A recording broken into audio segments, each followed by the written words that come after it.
say anything to his broadcast is live. There we go. There you go. I was going to try to jump in there before you said that. I can't do it. It's seriousness has been thrown out the window. So,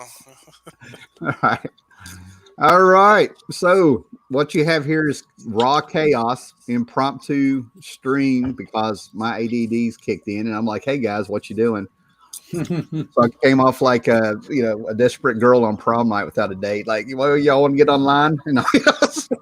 I need something to distract me from that horrible Giants game I watched. Who did they play? The Cardinals. Oh, okay. And they lost 23-7, and it wasn't that close. Right. It was an ugly, especially after last week when they won, when no one was expecting it. And this week, and last week they won with their backup quarterback, and they were getting Daniel Jones, their starter, back this week. So you think they'd be able to do a little better with their starting quarterback, but no. Bet you're glad you're not a Jets fan. No, I feel sorry for Jet fans, man. I don't. Because I'm not one of those.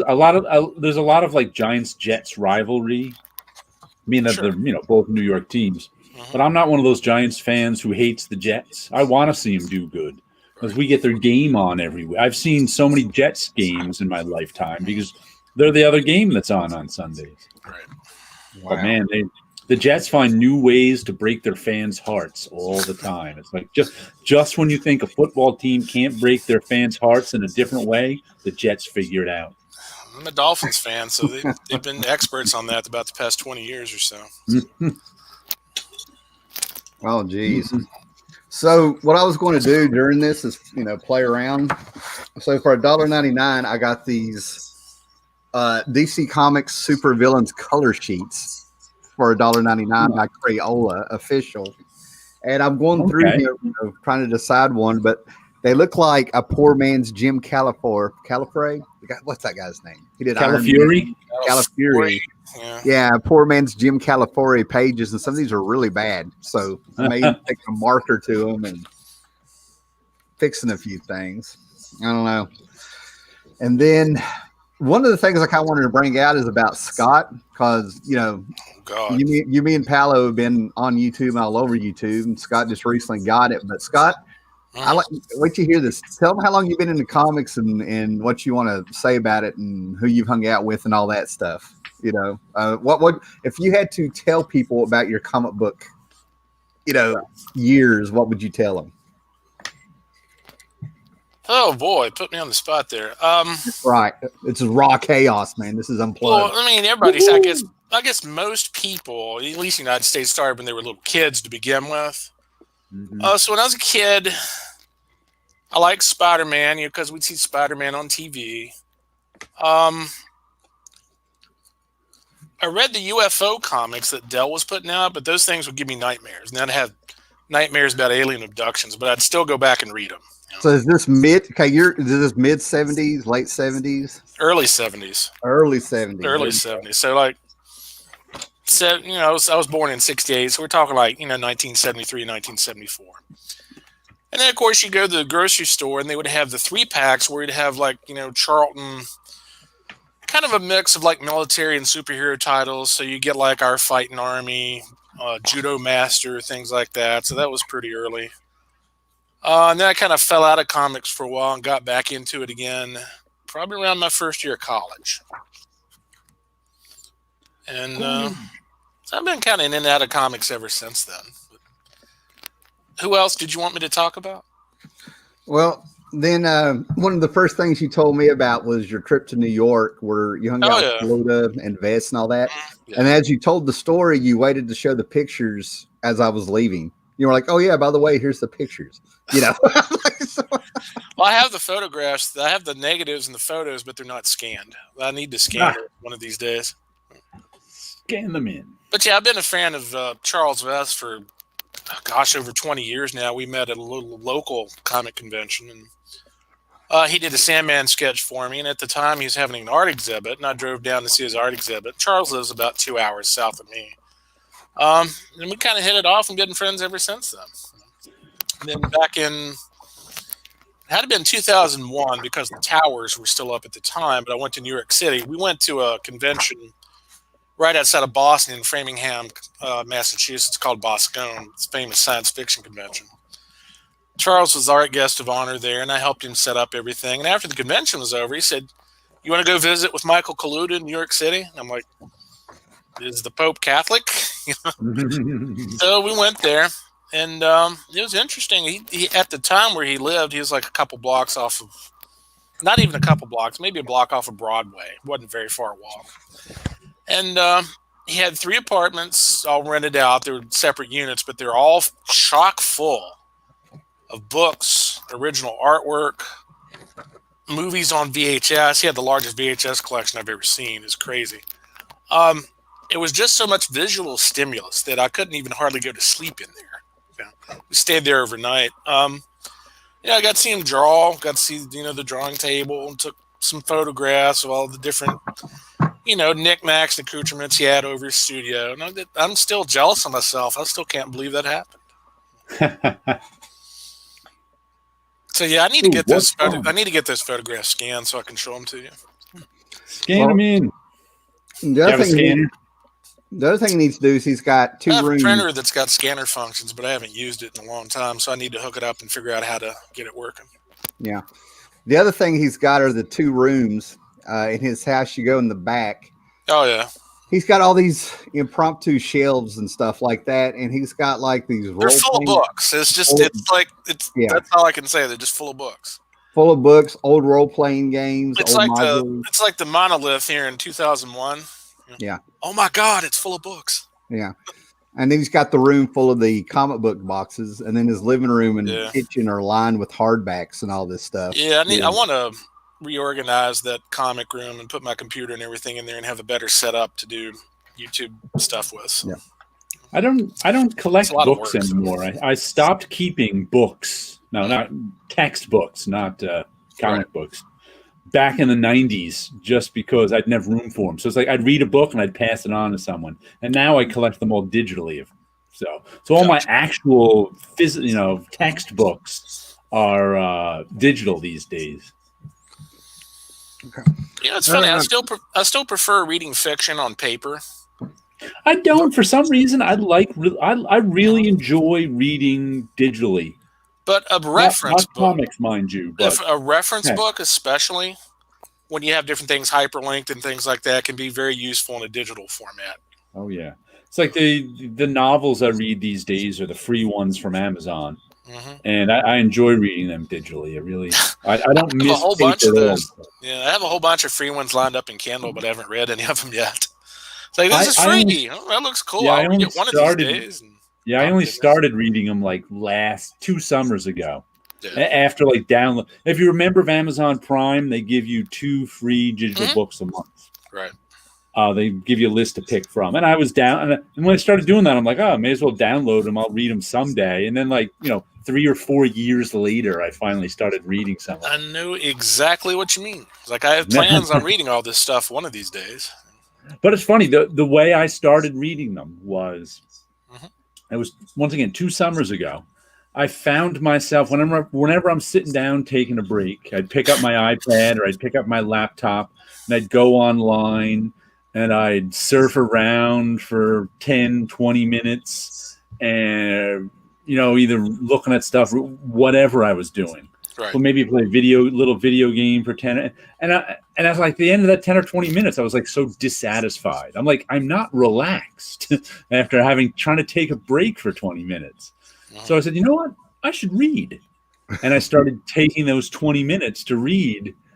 And before you know it, I was through a whole bunch of books. Yeah, that's the kind of thing I've been trying to do here lately, but I've been decisive here. Dr. Silver Age has popped in here. Big day for him tomorrow. Oh, good luck tomorrow, brother. Mind the Comics. What is this irregular meeting? Raw Chaos will be the show when there's any mix of us on any channels or anything like that. Where tonight it was my ADD kicking in, and like I said at the top of the show, I was like a girl on prom night without a date. Like, what you guys doing? You want to get on here? So this is just for the fun of it. You may, Enigma Vibrations in there.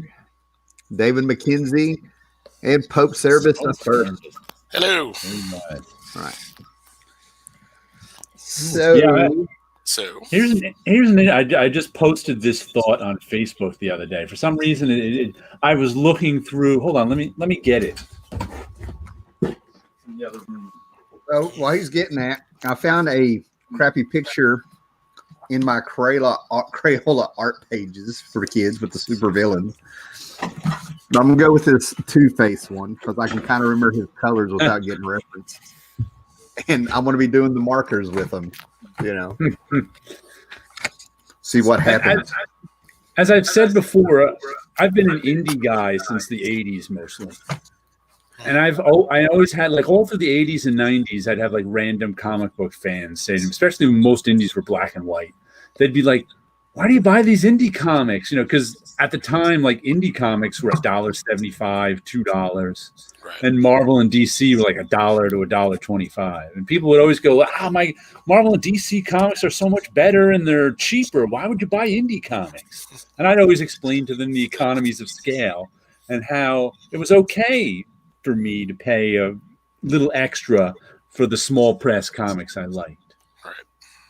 Now I realize that not only have Marvel and DC caught up to indie comics in price, they're actually more expensive. I was looking through this DC Future State preview they have, which just tells you that little thing they got. And I was looking at the checklist in the back. Well, no, the cover, pardon me, the cover gallery in the back. And I realized that, how Marvel and DC love to first make double-sized first issues and double-sized 10th issues and double-sized 20th issues. Right. So it's like, it is now more expensive to be a DC or Marvel fan than it is an indie comics fan. And I was looking at these cover galleries because, the price of your average comic is $4 now, except for the extra large ones. And I noticed all the extra large ones, Future State, the next Batman, 64 pages, $8. Ouch. Mm-hmm. Future State Flash, 32 pages, $4. That's a normal one. But we flip over to Superman, 48 pages, $6. And there's another Batman, Future State, there's another Batman in here that's $8. Future State Dark Detective Batman, 64 pages, $8. Justice League with Batman prominently on the front, 48 pages, $6. So if you're these days, as opposed to, in the 80s and 90s, when if you were collecting Marvel or DC, you can get more comics for your money than if you're an indie collector. Now, if you're a Batman or Spider-Man collector, you're paying the most expensive prices in the industry. Yep. And that's just like a complete 180. It's kind of crazy. It's funny because nowadays you can go to a convention or a show or whatever, and a lot of dealers will have complete trades for $5. Yeah, I know. Yeah, see, this is what I built my whole channel on, but my whole comic book collection since like 1990, 89.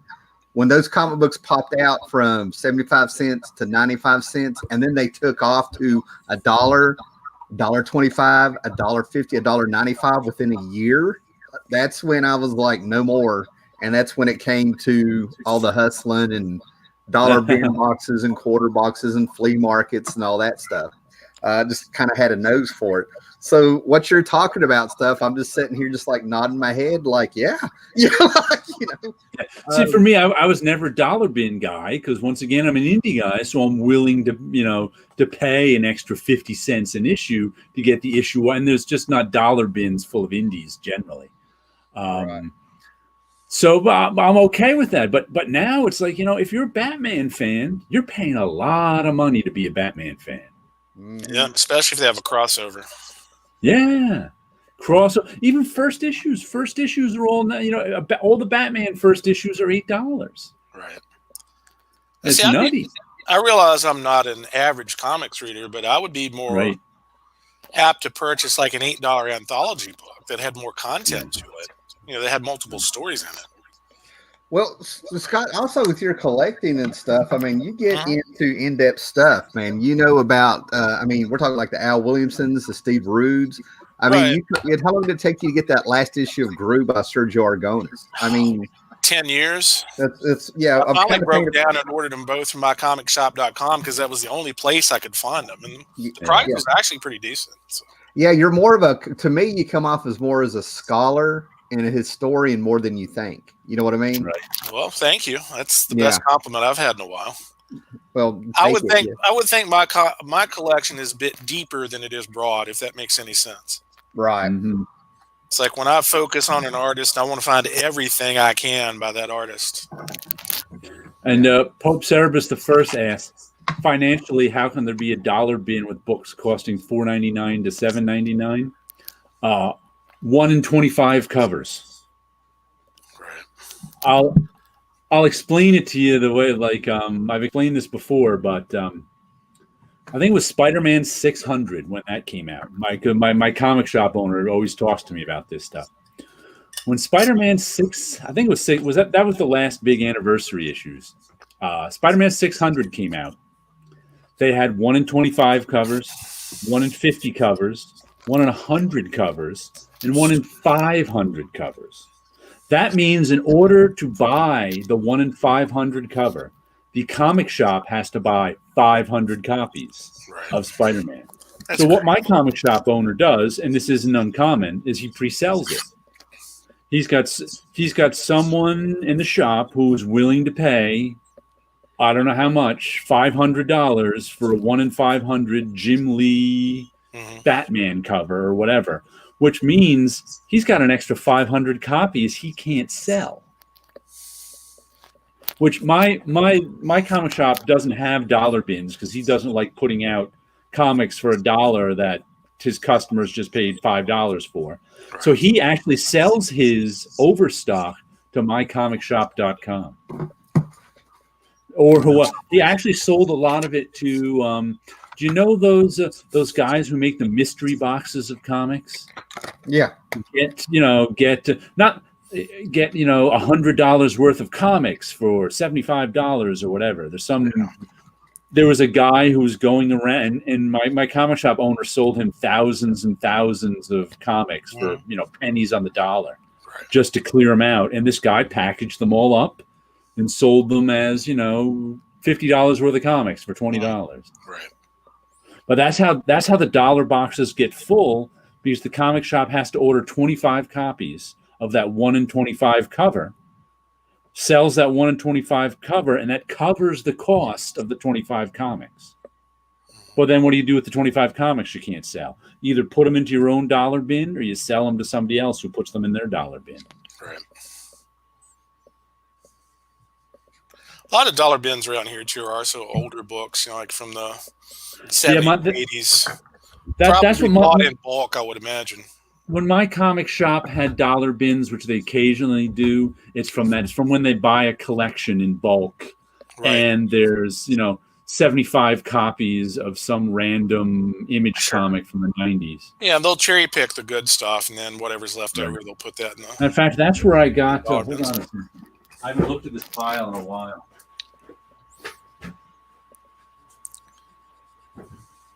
Now, the biggest thing that you were talking about, like going to these cons and we find the $5 trades, $10 hardcovers and stuff like that, is that I talked to some of those guys, and what they do is they go around, they just buy complete collections, and they don't want those trades. They want the floppies. So that's where a lot of those sales that we saw at Heroes Con and stuff is coming from. Sure.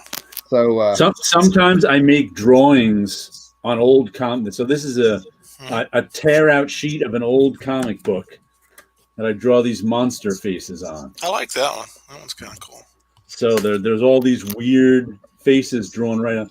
So one day my not that I have a shortage of old crappy comics, but one day my we all don't. My local comic shop, they just got it in a collection, and he was throwing out.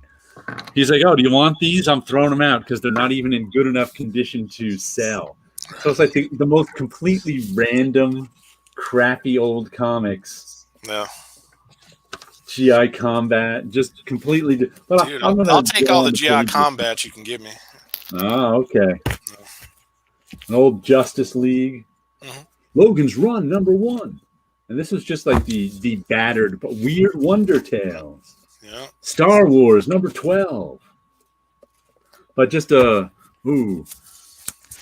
Moondragon versus the Hulk. These are the real they've just been sitting around. I haven't even, gone through. I don't need this much. I don't draw on them that. Oh, look, there's even the Whitman version of one of the Superman Breaking Chains ones. Right. Ghostly Haunts. Yeah. A modern comic. This is one of the reprints then.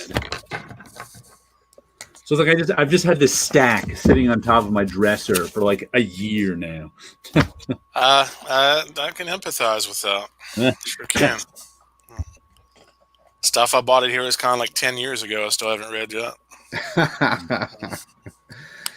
But oh man, the whole deal with me is I'd always run across these guys who they didn't know what they were doing or they didn't care. If Sleepy Reader was here, he may remember, I don't know, back in like 2014, I ended up buying something like 7 issues of Jack Kirby's New Gods, like better than what I had. 3 issues of number 10 and a couple of assorted ones, $1 a piece. And I even told the guy, let me know what you want for these and we'll talk. And when I came back in the shop 10 minutes later, after taking a phone call, he just looked at me. He said, I put them in the box. They're $1 a piece. So, running across guys like that. I used to joke on here, and I found people were taking me quite literal, but I was always like, the comic book shop guy is your enemy when it comes to bargaining. And I meant that like lighthearted, like it's a chess game. For now, when you're in the game, this is your enemy. He's trying to kill your queen. That was my thought process. Your king and queen. You know what I'm saying? Yeah. You try to get your king, queen, and take over and all that stuff, right? But people took it literal, and I had to back off. But my thing is if a comic book shop has stuff, an antique shop or anybody, they should know what they have. So I don't feel too bad when I run across that little gem or get a good deal.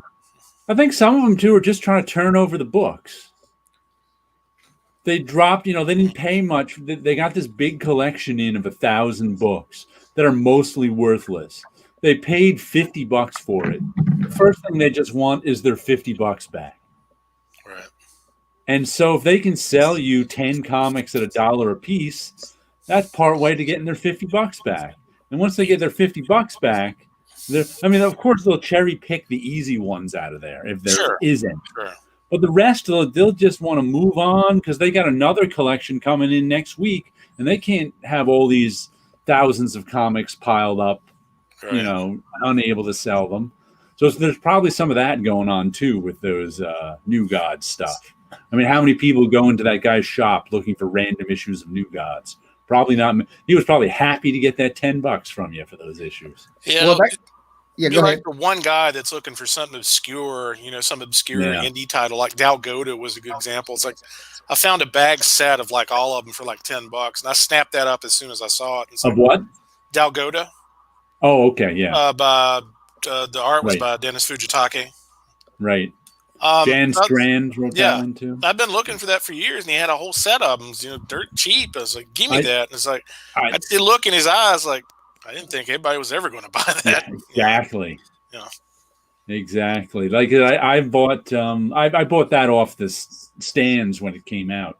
Right. Well, there was a couple of issues I was missing. I think I bought those in the early 2000s from my comic shop because it was like the only place that had them. Yeah.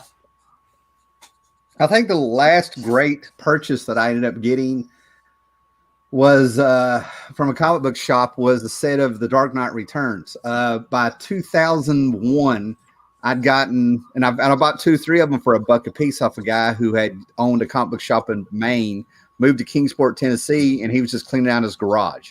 So I ended up getting like 6 issues of Watchmen, Mint, never read. Same thing with The Dark Knight Returns. Divorce happened. I ended up selling those in 2008. Always regretted it because they were all first prints, and I knew it. So probably about 3 or 4 years ago, I was in this comic book shop in Bristol, and he had them all bagged up on the wall and said that he was just selling those for like $20 or something like that because none of them were first prints. And I kind of looked at him and I looked in there and I went through him and I was like, he's got to be kidding me because he knows what he's doing. That's what caught me on this. So I kind of took his word that maybe that first issue was a second print. That's the one I've never been clear on how to tell. So I get it. I get it home. I get on mycomics.com and I see how they're selling different printings of Dark Knight Returns. And according to their stuff, they're all first prints. So I got them all for $20, you know. It's a good deal. Yeah, I mean, but that's what I'm saying about it. You know, if you have a comic book shop, that's the kind of stuff I think you should know. If you have like a big key book coming in like that, you know. It's funny because Dark Knight Returns was the one time my comic shop didn't treat me right. This was an old. It was funny because I still remember this because they took care of me. I started. They're not around anymore. They closed around in the late '90s. But I started going there in the early 80s when I was about 16. And all the way up till they closed in the late 90s. And like I said, they always treated me right all the time, except when Dark Knight came out. Because I was away at college at the time in 86. So I'd only show up at the shop once a month or so. And I was one of the people who put it on my pull list beforehand. But I don't know if you guys remember that there was not enough copies to go around when it first came out. Believe it or not, Dark Knight Returns was a surprise hit. Yeah, sure. Because it was comic shop only. It was an expensive book. What was it? $6. I don't remember the price on it. $4, $5, $6 when comic books were $1. Is this? I think it came out like in '86, so that was unheard of. You had no idea. You see the advertisement in the DC Comics, you're like, what the hell is this? Why isn't this in the book? What is this? Yeah. You know, it wasn't, oh God, I got to get this. It was like, what the hell are they doing? You know? Right. So prices shot up on them immediately. And, you know, it was a hard to get in demand book because there just weren't enough copies. So when I finally got to my comic shop, to pick up my copy, which I pre-ordered, she was like, oh, we shouldn't, oh my God, it's going for so much money. She was hemming, and she never did that for me. She was always very nice. If I pre-ordered something, I got it, no matter how. But for some reason with this one, she gave me like this last battered copy there. So it's like my cover is scratched up because that was the copy they saved for me because they sold every other copy. And I was just like, but it's amazing how I remember that. What is this? 34 years later, they treated me nice. They treated me well for the 15 years I went to that shop. The one time they didn't, I remember. So that's what sticks out in your mind is, you know, when you don't get treated well, that's what you remember. Right. That one time. Yep. But yeah. But on the other side of that, I remember in what was it? Probably like 1997. I accumulated quite a bit of comics at this comic book store that had a pull list that was like an hour away from me, and I was expecting a huge tax return. And guess who didn't get their tax return? And that position, I was convinced I was going to get my books and pay that guy off for doing that. I felt awful about it. And right when I was getting ready to call him to let him know you're going to have to put some stuff back, we'll work it out, I found a postcard in my mail, and it was the death postcard, you know, a Chris Bacalo death. And on it was like, Tim, do you want these books or not? I'm going to be putting them back out. And I'm putting it nicely what he had on the card. I didn't blame him, but I'm like, I was just about to call him, you know. Oh, you're one of those guys, huh? Yeah. That's what I'm trying to get at. I told him the whole situation before. I was like, yeah, I'm getting a tax return, man. I'll be in to get those, man, you know, when my tax returns come in. I mean, I kept them up to date because I went there once a month. It wasn't a big deal, you know.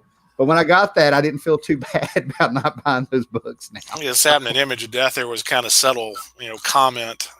Yeah, you got it. So subtle. Yeah. Exactly how I read it. And I framed it. I framed the postcard for years, and I don't know who took it, but I had it in a little picture frame that was the frame was actually like these sunflowers all the way around it. It was quite nice. She had her little parasol there, and I found and I kept it in the house. That's funny. Oh God! Yeah, I never left books behind. I always picked up whatever I order.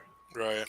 I tried. I've heard to. a lot of retailers complain about that, and there's like a guy made a video one time. He had a stack like one of the stacks you make, Tim, when you're going through boxes at a convention. It's like a stack, like this high. Oh, it's amazing what people do. Yeah, these are all books that nobody has picked up. I'm like, that's crazy. Yeah.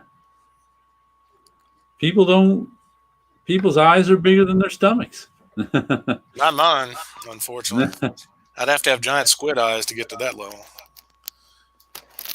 Going off on a tangent, you're talking about your your old comic shop that's no longer around. There's a documentary, and I don't know if it's on YouTube or not, but I know it's on Amazon. I think you actually have to pay to watch it. It's made by a guy named Anthony Desiato. It's called My Comic Shop Documentary, and it's about a shop that was in the Rochester area that was called Alternate Realities.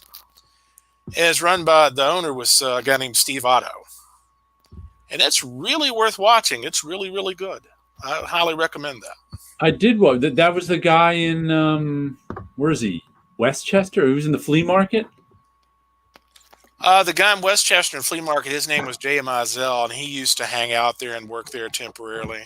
Okay. You're talking about an older fellow that had a... Yeah, that was the one. I think you put a link somewhere on it. Yeah, that's tied together. Both those were directed by the same guy. Okay. Yeah. They were worth... It's real interesting to watch that. Tim Gore-Vidal points out it's called Death, the High Cost of Living. The irony. I think this may have been the theme for me in the 1990s, right there. I don't think when he sent you that card, it was meant to be ironic. He was trying to tell you that your cost of living. Little comment there. Oh, I picked up what he was laying down. Yeah. The next one is going to send you would have an image of Hitman on it. Oh man. Yeah, there's one guy at my local comic shop who is just referred to as the guy who buys everything. There's always one. He pretty much keeps the comic shop in business. Is he a doctor or a lawyer? Or? I think he's like an anesthesiologist or something. Okay. There's always one. Probably making decent money. I remember this one guy. He was a war vet. He was probably like right at 30 at the time. This is like the same shop I got the New Gods. But he was just a war vet. About every 3 or 4 months, he would come in with his girlfriend. He was on a really good VA benefits. Something happened to him in one of the wars or one of, and he would come in and he bought almost every comic that was published. And he'd come in and just lay down the money every 3 or 4 months, Wow.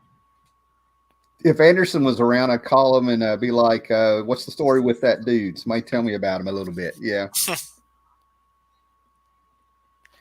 But there's always that one guy. It used to be I would just run across people who bought everything Marvel or just everything Batman or everything Spider-Man. But that was the only guy I saw that bought almost everything that was actually put out. It was just amazing. Yeah, never saw anything like that. Buys everything. Indie, Marvel, DC, alternate covers.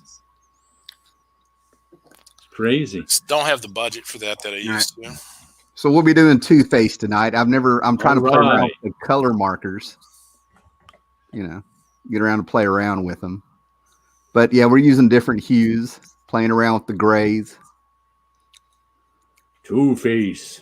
Amazingly, the paper that these little things come on for people interested in that isn't too bad. It actually soaks up the paper and it's very little bleed.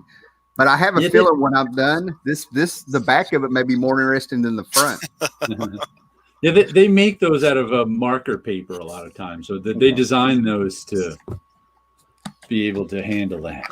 Have you ever seen a convention sketch that somebody's done on marker where it's faded out over time?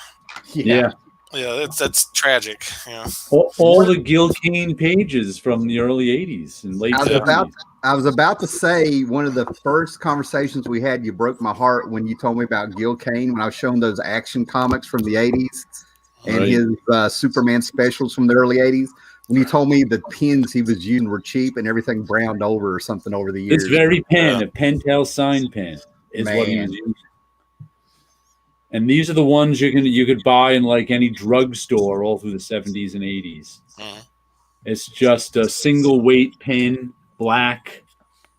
And I like them for sketching, and I think they're better than they used to be. But They'll fade away on you, especially if they're in the light. Yeah, it just broke my heart to hear there's Gil Kane art out there that's just not going to survive. You know, I mean, it got me. That's why I remember the conversation. You hit me on an emotional level, Jared. You got me. I had to get myself to a mindset that I even quit books for characters I love when they're not to my liking. It was not easy. Yeah, I've been there. I was just pointing out to one of my friends who on Facebook, my friend Bunch, who wrote a list of someone said, oh, who are your favorite 20 superhero characters? And I was like, no one has 20 favorites. You have favorites. You can't have favorite characters detached from who did them. Because one of the things he said was, Daredevil. I'm like, there's at least 200 Daredevil issues that you don't give one rat's ass about. Yeah. It may as well be Salami Man. Oh yeah, Salami Man. And Daredevil's a really good one to pick out. Jared Gorvidal forgot to tell you last week he'd read Rex Monday. He found all the trades for $10. You made a video 5 years ago discussing. Yep. And I mentioned it, I think, again this summer because I reread it for the first time in a long time. It was good stuff. He wonders if Hickman got the idea for Black Monday Murders from Rex Monday. Who knows? Well, all that Rex Monday stuff is from all that. It's funny. Rex Monday came out about the same time as the Da Vinci Code, a little bit before, and they covered similar ground. But all that stuff comes from Henry Lincoln books in the late 70s and early 80s. Nice. Gotcha. Nice. Pope has, can you guys hear me? I got my microphone far away. Okay. Yeah, he goes, Pope has floppies of Rex Monday. It's not complete. Was it more than 12 issues? Oh, yeah, it was. There was 2 volumes. There was a volume from Image, then it went to Dark Horse, then it launched a volume 2 with Dark Horse. And he's talking to Gore Vidal here, but Mind the Comics is saying that someone was selling the Brazilian Phantomos comics. That's popped up quite a bit thanks to this show in a Facebook group, and they recently read Rex Monday. So the seeds you planted 5 years ago have come to fruition with getting people to read Rex Monday. Rex Monday, good stuff. Monday. It had like political stuff in it. It had like magic stuff in it. It had alternate history in it. It was good stuff. Do you remember a Vertigo series? I think it might have been done by Mark Chiarello that was called Chiaroscuro. Yeah, I remember that. Yeah. I remember never read it. Getting all the issues and read most of them. They got frustrated because I couldn't find the other ones.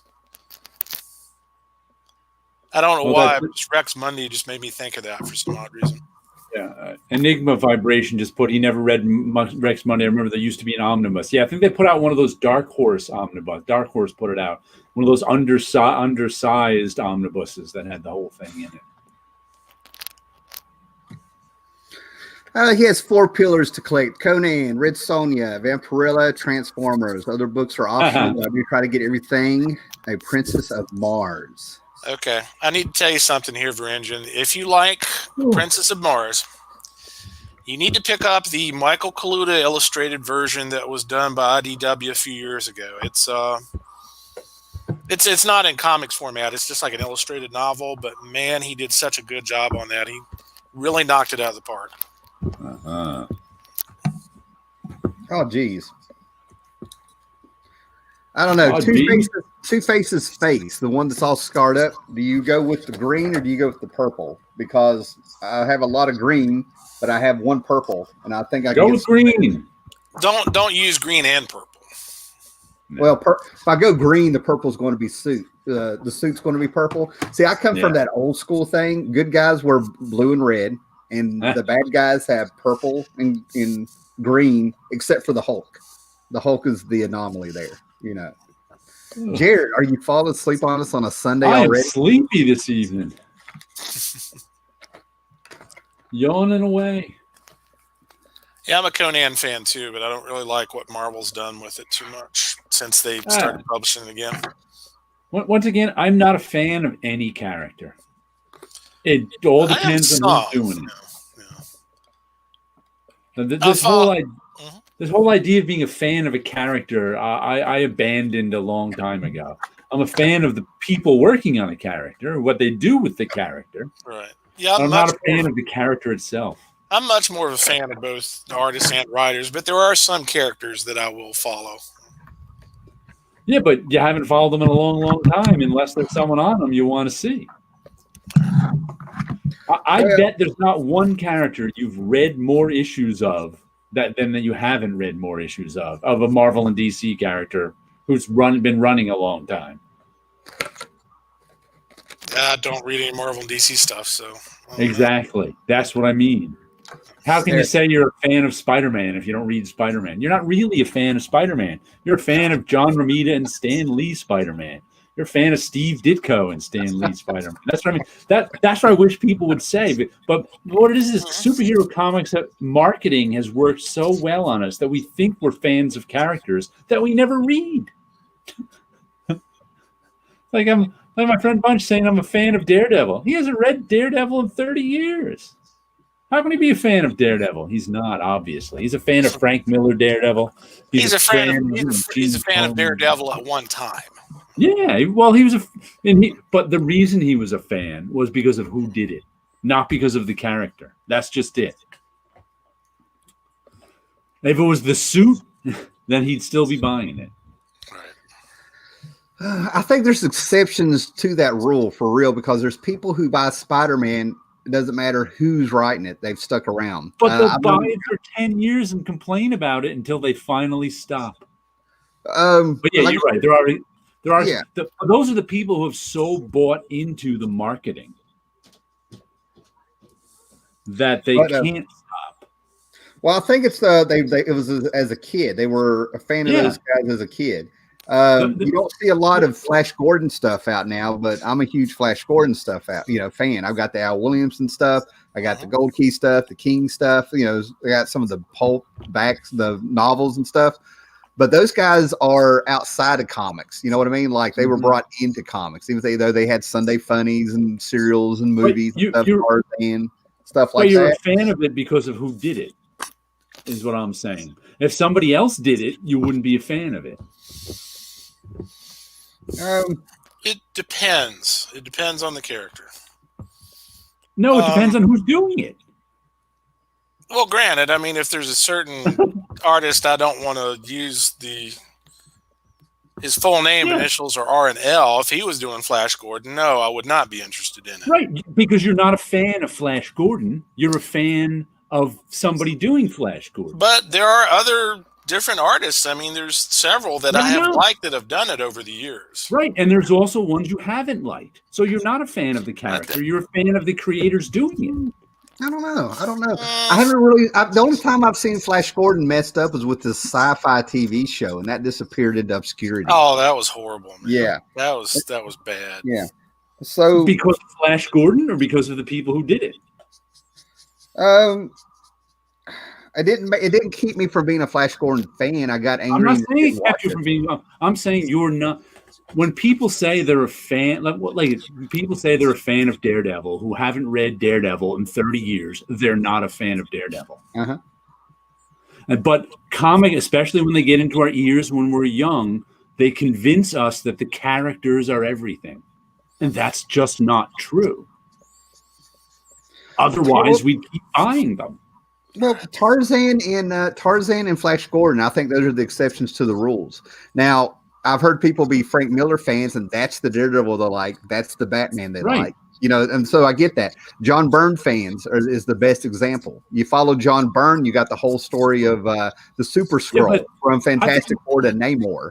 I don't think Tarzan is an exception to the rule. I think there's so little Tarzan stuff that if you liked the last Tarzan thing, you're willing to give the next one a try. Once again, it's all marketing, though. It's all because you liked the last Tarzan that so-and-so did. You're willing to give the next one a try, who somebody else completely did.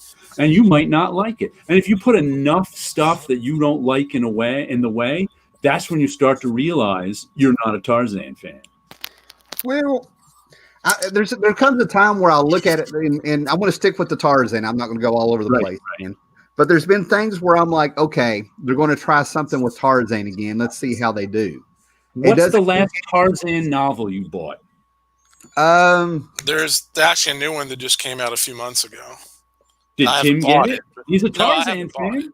No, I didn't know, man. I go to Goodwill's, brother. You know, hey, somebody's coming in. And there's the next Gru series will be Gru versus Tarzan. Right. But like Dark Horse did that one shot of Tarzan a couple years ago, where it takes place in the future, but they're treating it like it's one of the Tarzan novels. It's in the Tarzan. That's the one that ran at Dark Horse Presents. Yeah, it was done by Tom Gates. So to kind of get my thought in there, what I'm saying is I'm like, oh, Dark Horse is doing something with Tarzan. Let's see how they're going to do it. I'm already in the mindset that I'm a Tarzan fan, and whatever they're doing to it is a thing of its own. You follow? But I'm just saying that's because they got you with their marketing. That's just it. I was a kid. Maybe they got me when I was a kid. You had the Filmation. When they get you, they make you think the character is the most important thing. Well, I think I don't know if they got like that or not. To me, I find it hard to believe that Filmation and those serials from the 30s specifically wanted to brainwash me into thinking Tarzan, the character, is important, and or whatever you know what you're saying. That's how you is. But that's why it's not that they want to brainwash you. It's that once you become familiar with something, it's easier to sell you something. That's why they put Tarzan on cereal boxes. Well, Tarzan was the very first character that had marketing in different multimedia. That's how Edgar Rice Burroughs became a multimillionaire. Yeah. Now I could see them getting me with. I could see Marvel getting me with something like that. Well, DC with Batman, I could see them getting me with that. But I think I came across Tarzan honestly. So I'm saying it doesn't matter how you come across it. It matters how they market it. That's what I'm saying. Our discussion here, by the way, Paolo, is I had a friend who recently put up, some list of top 20 comic book superhero characters and I said, there's no such. And I knew like Daredevil was one of his favorite characters. I'm like, people aren't fans of characters; they're fans of people who do the character. Because he hasn't read Daredevil in 30 years. How can you say you're a Daredevil fan if you don't read? I'm saying people when they say they're a fan of like Spider-Man, they're not really a fan of Spider-Man. That's just how Marvel and DC marketed to us as kids. The character was everything. And outside comics, it's mostly with me. It's mostly Star Trek novels. I have a bunch of Star Trek novels. Yeah, I don't even remember who wrote most of them.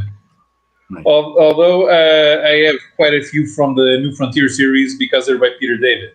Yeah, but it's only when you get enough bad ones in a row that you realize you're not really a fan of Star Trek novels. You were a fan of whoever was writing these Star Trek novels. And it's the same with comic books. Once you get enough bad runs in a row of Spider-Man and you stop buying the book, you're not a Spider-Man. It's like you never were a Spider-Man fan. You were a fan of the work that the people who created the Spider-Man book did with Spider-Man in it.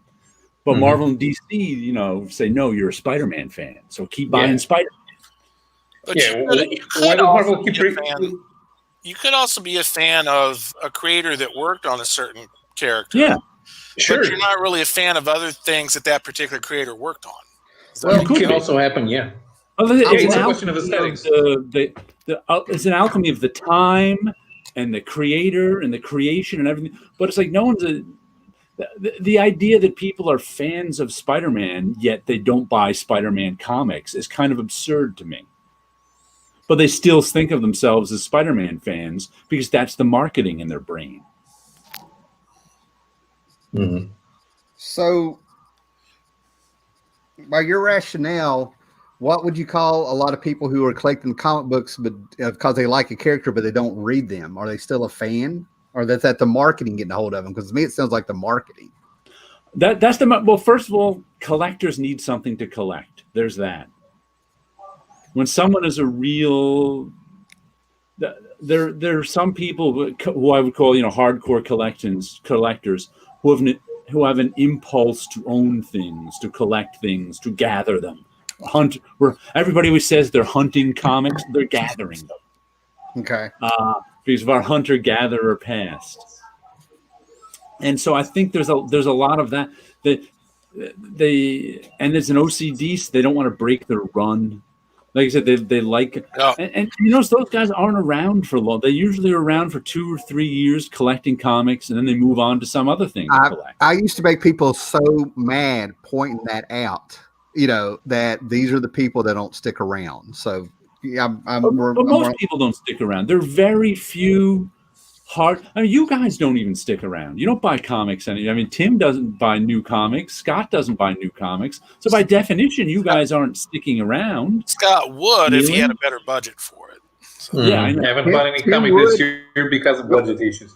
Although I did take something weird that I still needed to read, and I took it out of the shelf, which is Juan Jimenez comic. Also, it's very thick. Wow. But yeah, I still buy stuff. The thing is, the things that attract me now are not things that would make sense to me 20 years ago. Right. That I would buy them. So I was just pointing out that most comic fans are you guys and not me. Mm-hmm. I go to the comic shop every week and pick up comics, and that's actually rare.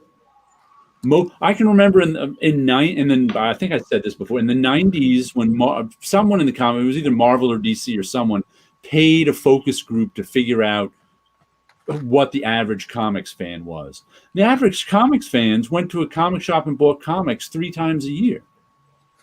And was only stuck around for 2 or 3 years. That was like 53% of comics fans. Well, I'm a little unusual, too, in that a lot of the comics I liked weren't things that were released on a monthly basis. Yeah. Concrete would have been a great example of that. It only comes out once in a blue moon, but when it does, I'll get it. Me too, but in order to get that stuff, in order to keep up with that stuff and find new stuff like that, you have to be on the lookout constantly. Sure, absolutely. Yeah. I mean, I'll still go through and look through the digital equivalent of previews to see what's coming out, even though I can't afford a lot of things I'd still like to buy, but I still look at it. Yeah. I don't even go look at the new series or the monthly comics. I go straight to the trade paperback previews. On every publisher, I go straight to the trade paperbacks because if something that I find is good, I want to keep it in a way that it's easy to preserve, at the same time that it's easy to pick up and read and reread. See, I find trade paperbacks harder to read. I mean, physically, I just don't find that they just don't open up well enough for me. That's just preference. And I like going to the comic shop every week and chatting and picking up the new books and doing stuff. Right. Like that's actually rarer than you guys who go to the comic shop once in a blue moon and buy comics. Right. But here's the other thing: the first series that I collected as a trade paperback series was Grant Morrison's JLA. Which is one of those things that am I a fan of the Justice League, or did I become more interested in the Justice League because I started picking up with the Morrison run? I can tell you I picked that up because of Grant Morrison and Howard Porter. I was not a fan of the Justice League. Someone said it was good. I read it and went, wow, this is pretty good. So I read it for about 12 issues and enjoyed it. Right. How long does it take you to get to your comic shop, Jared? 20 minutes. Okay, for me, it's about a 30-minute drive, so I don't feel so bad. Not too far. I actually went and I got something the other day. It's the first time I'd been there in a long time. I got the last issue of Mad that's going to have any new material in it. That's a Sergio Aragonés special. Nice. Cool. Yeah, so that's why I had to get it, just for Sergio. So we got a Concrete fan out there with you. Oh, yeah. Concrete's good stuff, man. People this is like Schrodinger's chicken and the egg. Whichever came first, we can never tell as long as it's as to the origin of its popularity. We basically go back to the portrayal of heroes in ancient Greek. Mm-hmm. Mighty Hercules. The heroes. I'd rather see that people are fans of a character archetype. I can go with that. I know what he's saying. Or a genre, even. I can see people being a fan of a genre. Exactly. Mm-hmm. Yeah. And that's what I was trying to. The genre, maybe that's the word I should have used when I was talking about the Tarzan and Flash Gordon. They're in different genres. Okay. Right. But even in superhero comics, I gravitate more towards the team books than the solo series. And I've even noticed that the solo series that I most gravitate to, something like Captain America. And they have a very large ensemble cast of people who are also, if not super, they're close to super. Right. So in Captain America, it makes sense because Shield or the Falcon are usually hanging around. Right. Mm-hmm. So it's other superheroes that they bounce off of each other. So I'm the exact opposite. I never really cared as much for team books as I did for solo superheroes because I thought when you got people together as a team, their IQ drops about 50 points collectively. I don't think I ever really made the distinction. Because I used to like the Avengers. I used to like Captain America. I used to like, as a kid, it didn't matter to me. Yeah, as a kid, really it was a little bit different, but my taste solo. changed as a got older. I don't think my taste. I think it still doesn't matter to me if it's a team book or a solo book. For some reason, my mind doesn't really make that distinction. I have a particular definition of why I like reading Wildstorm books. Yeah, most of those are team books, but it's not only that. Wildstorm is the only superhero universe with a large cast where nothing matters that is outside the scope of the superheroes. They don't have supporting casts. They don't have civilians. Everyone is involved in the superhero world. So they're not really superheroes. It's more like a subspecies that's evolving in a science fiction universe where all they do is beat each other up. Now that you mention that, I never noticed that before. I've read a lot of Wildstorm books too. Yeah.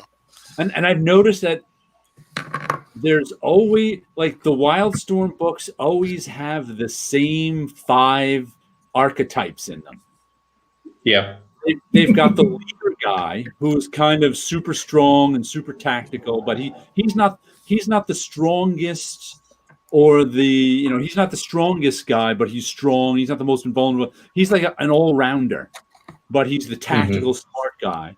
They've got the big strong guy, the thing Hulk-like character. What we call a brick. Yeah. Colossus. They've usually got 2 flyers. One flyer shoots some kind of long-distance blast, and one flyer has some kind of telekinesis. And then they got the Scrapper, who is sort of a tough, Wolverine fighter. Right. It's like usually only 2 out of the 5 fly, and maybe 2 or 3 out of the 5 can have distance powers. But it was like that they use those same 5 archetypes as like a recipe for all their different superhero squads. You got a leader, you got the technology smart guy, you've got the telekinetic or mind power person. They didn't always have technology smart guys because they often had like a support staff. Reed Richards popped up. Yeah, they didn't have a Reed Richards. They had some guy back at the lab. If we go back even further to the losers, the challenge of the unknown, you always had the guy like, I'm the pilot, I'm the scientist, I'm the pretty girl. I'm the losers in the challenge. Yeah, but that's more of the adventure. That's the adventure genre more than superheroes, right? Because they don't have superpowers, and then in the 80s is when these archetypes, I think, really came to a head because it used to be the weakest guy in the group was the leader, Robin. X-Men becomes a hit, and that's when you get all these archetypes. I think that at least if they didn't invent it, that was the one that was most duplicated as books came out. I think Wildstorm and Image in general, since they were all created in the early 90s, that's why they really stuck with these 5 because they were kind of all developing up until then. The drummer. That's what those guys were influenced by most of their lives. They grew up reading comics, so that was their main influence. Yeah. That's what they were doing those archetypes at Marvel, but since Marvel superheroes went back 30 years, they didn't really all coalesce into that particular recipe. But I think the drummer is another archetype that came out in the late 90s, and I think Warren Ellis was one of the guys who wrote stuff like that. He was the drummer was the character with the vague powers that could do anything the plot called for. Plus, he was the youth of the 90s.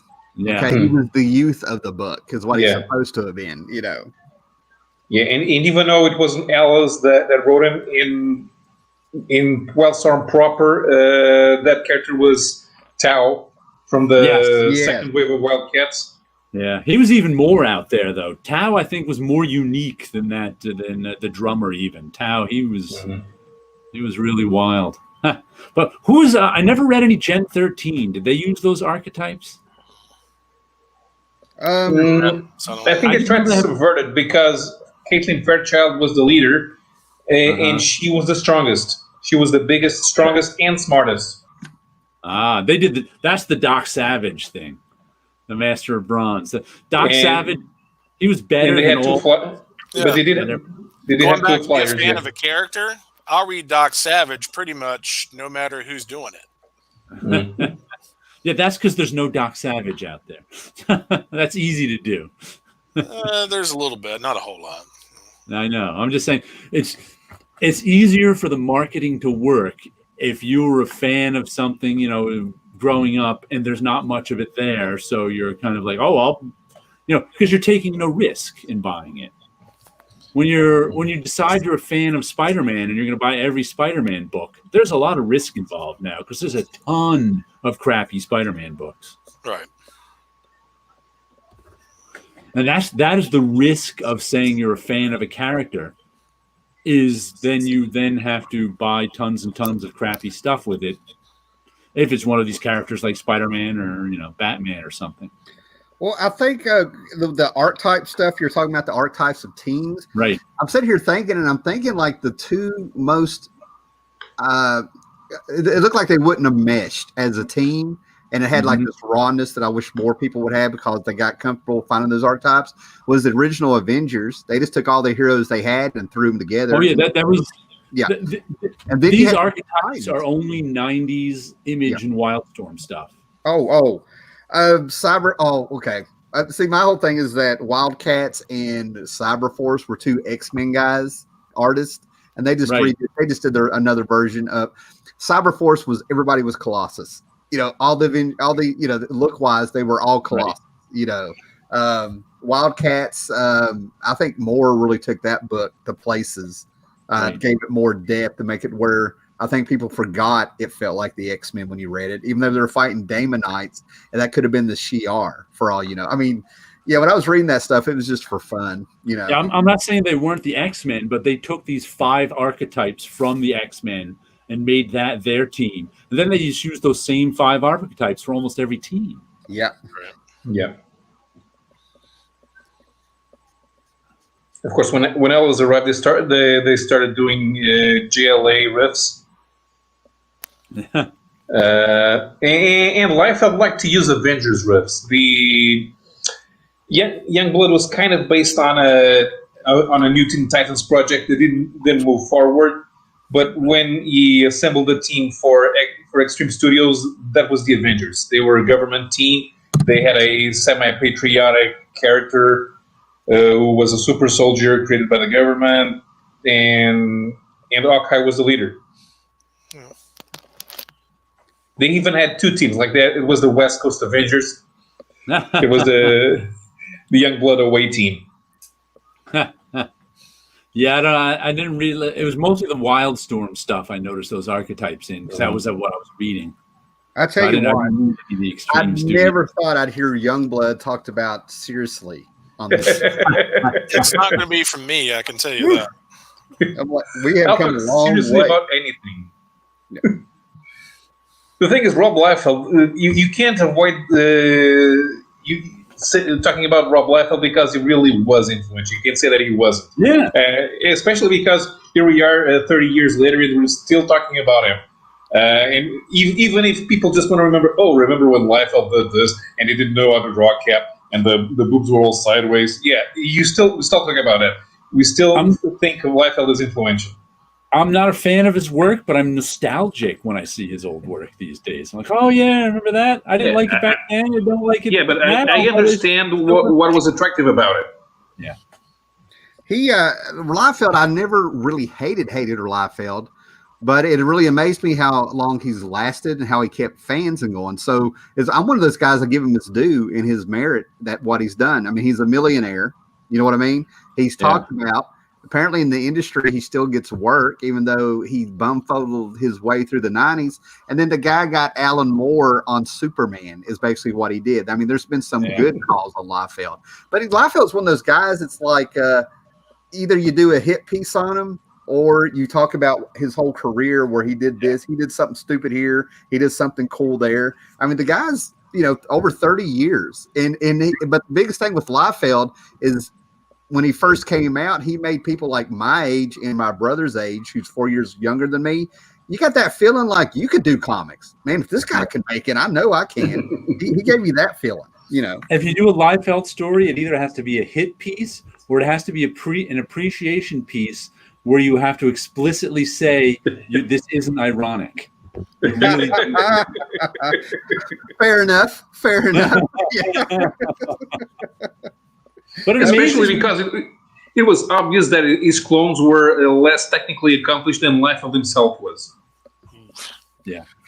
It amazes me how many people don't like him personally on the internets, on social media. I don't know what he did I can understand people not liking his work or whatever, but I've seen so many people riled up that like he exists and think he's an asshole and this, and I'm like, I'm not sure where that comes from because I know people who work with him personally and don't like him, but these people don't know him personally. There's people that need to acknowledge that they have feelings of jealousy over his success when they feel more talented. I mean, that's human nature. That's not. But that can't be everyone. There's more people than that can be jealous of him. And I'm just wondering, because I always hear he's good with fans too. And I've seen him be good with fans on Twitter. So I'm like, where do all these angry people come from? I'm sorry, guys. I'm starting to figure out these markers. Like if you keep layering them, you can get some wrinkles in there. I'm getting some action here finally. If you follow the form. Yeah. But anyway, thank you, Jared. Jared's an art teacher, guys. Yeah. I'll come back to that. But all right, guys, I'm going to take a break. Be right back. Okay. Liefeld is the Dana Bonaducci. Or the Ed Wood of comics as Peter David. I would agree more towards the Danny Bonaducci side myself. Supreme. Yeah, I read some of that Alan Moore Supreme, but not all of it. And I read the Eric Larson. I have yet to read the entirety of that Supreme run. Yeah, I only got bits and pieces of it. It was pretty cool. Like the Eric Larson Supreme run when he like wrapped up Alan Moore's run was pretty good too. Nothing like Alan Moore's run, of course, but pretty solid. Solid. If I remember correctly, the collected editions of that Alan Moore Supreme stuff didn't look very good. That was back in the pre-digital archiving days where, and they'd also print. I forget. Sometimes they'd print the trade paperbacks on like matte paper when the originals were printed on this glossy paper, so the coloring wouldn't look right either. There are a hell of a lot of people out there that really hate glossy paper. There are, but more people like glossy than not. I don't really have a preference. Either way is fine with me. I can go. I'm okay with either one, but the reason they print on glossy paper is survey after survey after focus group has found people like glossy. They like glossy screens on their computers. They like, even though there's plenty of people who complain they don't like it, the complaining isn't the focus group. Wonder who did this issue of Ghostly Haunts. Let's see. Nick, what's his last name? I can't think of his name. He died recently. Grizzly did the cover. I don't even know. Have you ever heard of an artist named Grizzly? Grizzly? Nope. How's it spelled? Grisly. No. Up the Steve Ditko on the inside. I wonder if that's a pen name. Yeah, I don't know. Some nice Ditko in here. Must be reprinted from the 60s, I would guess. Because this is modern comics, which is a reprint of the whole. Then we got some. Is that Woody? No. What's that name? The name. It looks like how Wally Wood used to sign his name, but it's all filled in because the. In a little banner. Yeah, because the ink is. Let me get out my loop and see if I can read it. Nope. I think it might say Wally Wood, but it doesn't. Let me see if it looks like Woody. I don't think this is Woody. Someone aping his signature. Don't know who did that then. Then we've got somebody or other. Oh, that guy. Yeah. Looks like really quickly done Pat Boyette, it might be. Probably the same guy that did that Jungle comic we read a few months ago. That was harsh. It really Charlton's printing is just the worst. Yeah. What did you whip out? I was seeing who did this Ghostly Haunts that was just sitting. And I was trying to figure out the covers by someone named Grizzly, who I've never heard of.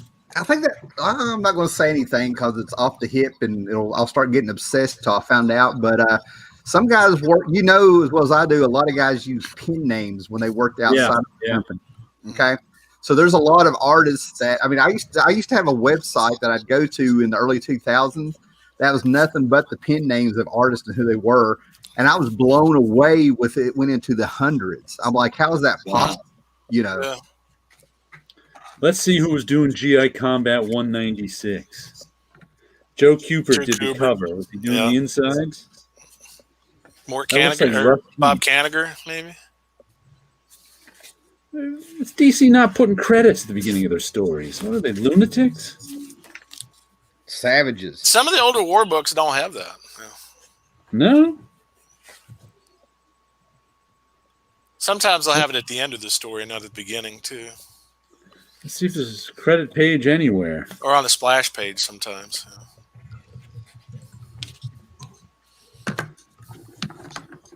The backup is Fred Carrillo. Jeb, see if this is Sam Glasman. Okay. He did a really nice did you see that USS Stevens book that came out that Sam Glasman did? I'm aware of it, but I haven't actually seen it. I know that they did a Kickstarter for it, and there was actually quite a bit of hubbub about it when it was going to be published. Yeah, I had never seen any of that stuff before. Sam Glasman mostly in the DC war books in the 60s and 70s did stories of the USS Stevens. Yeah. About Sam Glasman's own time in the service. He during World War II, and they're all like 4, 6, 8-page stories. And they're really well done. Really well done. Yeah, there was a compilation of those that was published just a year or so ago. That's the one I got, that book. Yeah, and the guy that did that, he uses the brand It's Alive Press. It has 4 or 5 Glansman books. Mm-hmm. He also reprinted something else that was good. I think it might be by the same publisher, but there's also going to be a compilation of Glansman's Kona Jungle Tales that's coming out too. Might be. I know he also did Aztec Ace. There's that's still, the people are still waiting for that for the Kickstarter. They're like, where is it? It hasn't been shipped yet. that was the one. First, the guy was going to use He was going to have been a normal version of that collection by IDW, but then I think he fell out or something, and there's only going to be the Kickstarter. Yeah. But I think he still has it on the. There was a time when It's Alive website at a shop section, but I don't know if they still have it.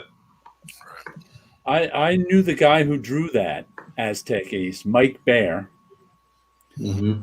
I knew him in the early 90s. Used to come into Marvel a lot. and I knew him as Mike Bear. It wasn't until later that sometime in there that somebody told me that his name used to be Mike Hernandez, who drew Aztec Ace, except he was so late with his stuff and got such a bad reputation that he changed his name. Well, that explains why there was hundreds of pen names out there. Yeah. Oh yeah. If you go back and if you like research science fiction magazines in the 50s and 60s, so they'd have some of the same authors that would do every single story in that issue, Right. and to make it sound like it was, a Theodore Sturgeon special, whoever the author may have been. They'd have 5 or 6 different pen names. It'd all be all the same guy. I don't know. If I get a pen name, I don't know. I'd like to be creative and come up with like a really cool pen name. And it'd probably be something stupid like Mr. Tuesday or something, Mr. Meaner. Mr. Don't Meaner. go with Mitt just because that's your first name backwards. And Mitt. Mitt Tuesday. Mr. Meaner. That's Ms. Tree, thrilling detective adventures. Yeah. Scott Beatty, right? Yeah, I'm on the It's Alive website, and they have a bunch of Glansman books. There's something called Voyage to the Deep, Red Range. Submarine stories. Yeah, there's a Western here called Red Range, written by Joe R. Lansdale. Air War Stories, The Lonely War of Captain Willie Schultz, Battle for Britain, From the Pages of Combat, ATTU, The Collected Volumes of Sam Glansman. So yeah, there's quite a D-Day. Yeah, there's quite a lot of stuff here by Glansman. And then there was the stuff that I couldn't remember what it was. 2 graphic novels by Trina Robbins, one adapting Sex Rumors Dope, and another one called Silver Metal Lover. I've heard of that one. Those look interesting too. Mm-hmm. And you can buy the Aztec Ace PDF for $50. Mm-hmm. I love Trina Robbins. The PDF. Whenever people would say something about Vampirilla's costume and started trying to get all, I don't know, proper political about it or offended, I'm like, Trina Robbins, a female in the 60s, made that costume. Relax, All men are evil for making a woman walk around naked about it. See, and these are people who I don't think have really been around. I'll be careful here, but I don't think they've really been around women. I mean, one of my friends had a babysitter. His mom was real overprotective. We were in 6th grade, and the freaking babysitter he had was 3 years older than us, 15. So we would all hang out there. Don't get me wrong, And by the 3rd time that we were all hanging out, she's walking around in her shirt and panties and her braces, and we're women. I know I have grown up with women who came out of the 70s and stuff like that, and they walk around with t-shirt, panties, and a glass of wine, and they just walk around, and then they'll put on heels sometimes for some reason. So Vampirilla wearing a costume, I never went that way with it. I just was around those girls and women from that era. That's how they relaxed. By the time the 80s came around, they were wearing jerseys to go to sleep in, long, big football jerseys, hockey jerseys, or those great, big, huge sweaters that were real knitted. And I'm like, it was a great time. I'm like, Especially the ones that wear the Redskins jerseys because then they just cry themselves to sleep. The Ronald Reagan era when all men's shorts went down below their knees. Thought we were friends, Scott. So I'll take a good burn when I can put one in there. So. Oh, killing my memories.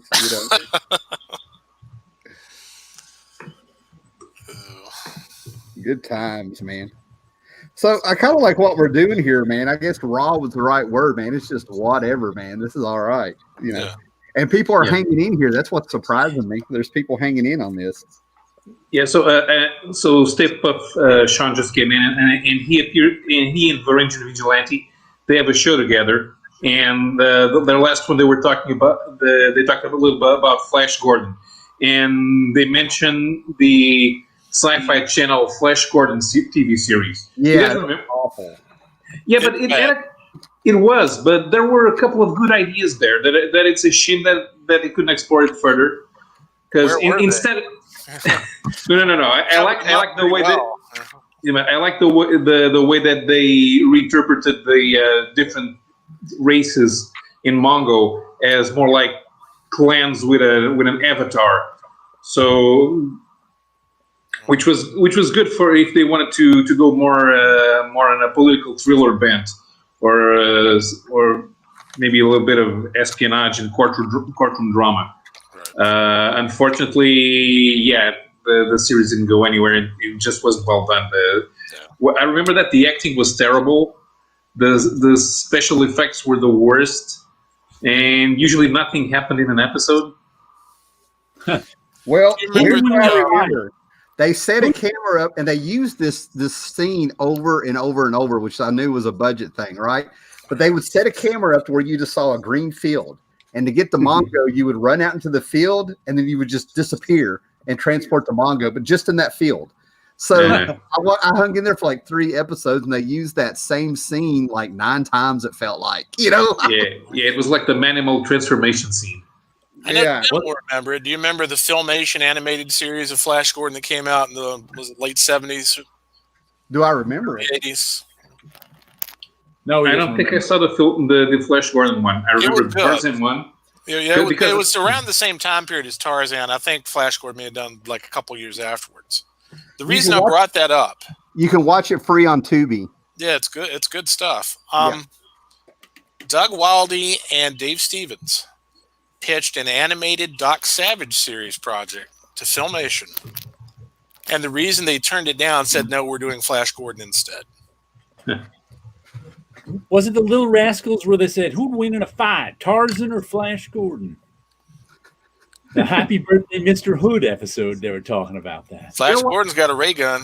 Yeah, well, if it's just hand to hand, it's going to be Tarzan. Look, you got to read the original Tarzan novels. Here's how this fight would go. Flash Gordon's walking around with the jungles of Mongo, like, we got to find this ape man, talking to Dale. He turns around, Dale's gone. She's in love with Tarzan now. And then he's looking for it, and all of a sudden he walks into the noose, because Tarzan would kill people by hanging a noose out of the tree and just jerking them up. That was the fight. Then he would take your skull with all the other skulls he had and make a pyramid in the middle of a village, and then do his Tarzan yell to make everybody wake up and come out and see the pile of skulls he left them. One thing you have to consider here too is Tim is a little biased, I think, towards jungle-related characters because he thinks the original King Kong could beat up Godzilla. Yeah. No. The mammal brain gets innovative. Listen, you're talking about Curious George versus somebody that shoots nuclear fire. Although I think that King Kong can defeat most robot mecha. Well, yeah, because he's got including Voltron. He's got plunder. King Kong can defeat Voltron. I've never thought about this, but I already know which way I'm going. I like King Kong, but I'm just saying King Kong's 50 feet tall and Godzilla's 400 feet tall. Yep. Yeah. Yeah, any of you guys ever read Tanar of Pellucidar, another Edgar Rice Burroughs series? Yeah, I've read all the Edgar Rice Burroughs stuff. I read that way back. The only thing I remember about it is how he used to travel through the trees. Mm-hmm. He used to go up on tree branches and walk from tree to tree in Pellucidar. That's how he got around. And that's how people couldn't catch him. They were all walking on the ground. He was walking in the trees. Ha ha! I always found that fun. And that would be King Kong. Godzilla's just walking around stomping on villains. King Kong jumps on top of a mountain and he's like sniping him with something. I'm like, We'll see. That movie comes out in May. We'll see how they do it. Yeah, they always have to make them the same size. Otherwise, it's not fair, because there's a reason boxing has weight classes. Well, the reason they set the last Skull Island in the 70s is so when it takes time in present time, King Kong has still been growing. He was just He was like a young adolescent in that movie, which explains why he'd go nuts over a girl. I want the middle-aged, jaded, Tarzan in there, and finding out that Godzilla's a female, and he's going to be like projecting all his heartbreak on her. Like, I'm broke on you, bitch. Dear God.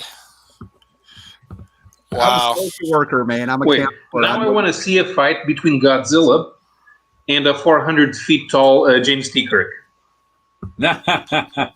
Double axe handle. Well, you've kind of already seen it in the arena, Okay, but I just want to say that see if he can beat up Godzilla.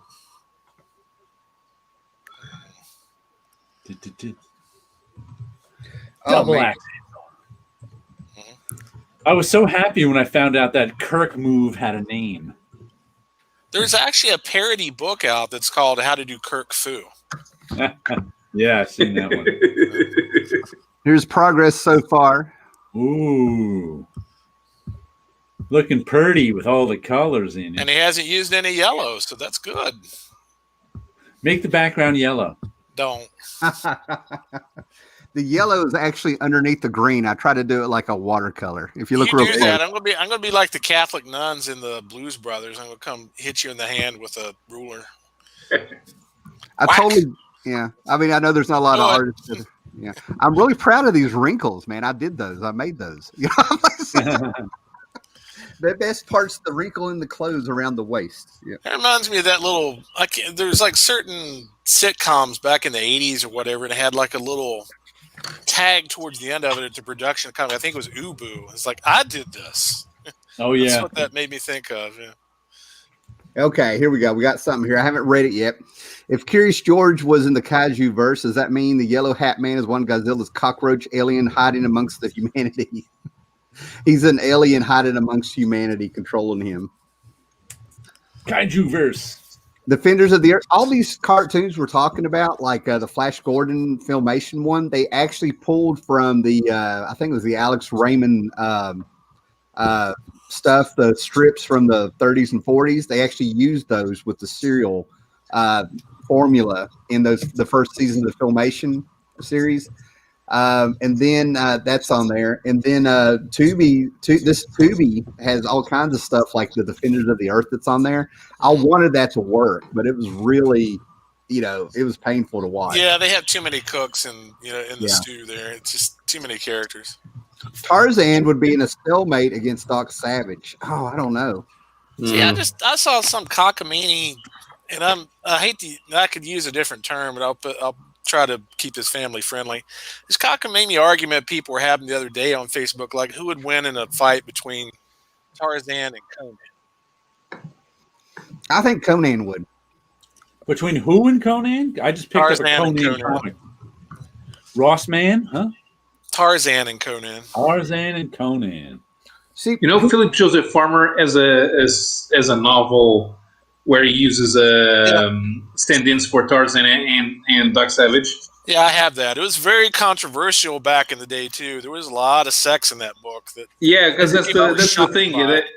There is, from what I understand, there isn't a single page that doesn't have a mention of the two characters having erections. Right. What book is that? That's Young. What is the name of that book? Let me look it up here real quick. It's called A Feast Unknown. Yes. Mm-hmm. Yeah, they're very thinly veiled analogs for Doc Savage and Tarzan. Yeah, they're novels set in the Walt Newton universe, and the characters are called Lord Grunnet and Doc Caliban. Right. Because Farmer couldn't use the real names. Right. Although later on he did actually do an authorized Tarzan movie that was actually authorized by the Burroughs estate. Mm-hmm. It's been a while since I've read what I have over here of the Tarzan books and stuff, but Tarzan could read English, but he spoke French. All right. So did they ever fix that? Because didn't Greystoke in the actual books go back to England, and by that time he could read and speak both English? Yeah, he was multilingual. There we go. Yeah. He could even speak ape. It's true. Mungani. Uh-oh. I got one close to my heart from Matthew Rasco. What would happen if the Venture crew met Tarzan and Doc Savage? Their balls would get What twisted. would happen is that would be awesome. What would happen? Yeah, I think their testicles would all get twisted again. Is what would happen. You know. I hope to God they do an ending for Venture Brothers. Somebody's going to pick it up. Maybe not. I hope so, because it really deserves some kind of closure. It took. I know they were doing all the voices themselves. It was hand animation. I know it took time to do those seasons, but man, we're talking 17 years, or what was it, 6 seasons? Yeah, that's the problem. You do take like 4 and 5 years to do a season, and it's like, that's what killed them. Yeah. Jared, you getting tired, man? You look droopy. Your room's getting dark and cozy. No light. What is this? You can't win a fight if you speak French, though. But you can't be unless you taunt them for a second a time. I think we're getting into seduction there, and that's the whole area of these characters I'm not willing to go. I don't know. Roland might have something to say about that. Oh man, okay. There's only one answer who would win. Depends who's writing. Sure. Did anyone ever read Generation X in the 90s? I did not. I know they brought in Generation, and that was one of those books. I feel like they were just trying to screw with people. Like they had Gen X, the book coming out, so they hurried up and got Generation X out. That's why they became Gen 13. They had Warriors of. They had Plasm coming out, so they came out with the character named Plasma. That's how we got Warriors of Plasm. To me, that's that book there. I know it became its own thing. Who wrote it? Scott Lobdell, and they brought in Howard the Duck. I'm not a Scott Lobdell fan of his writing, but the art in it was always nice. This Chris Bachalo, Chris Bacalo, and Mark Buckingham was always nice looking. But it's like I don't know anybody who has fond memories of this book. It's like hold it up again. Okay, hold on. There's a nice. Yeah, he was a great artist. He was a great artist.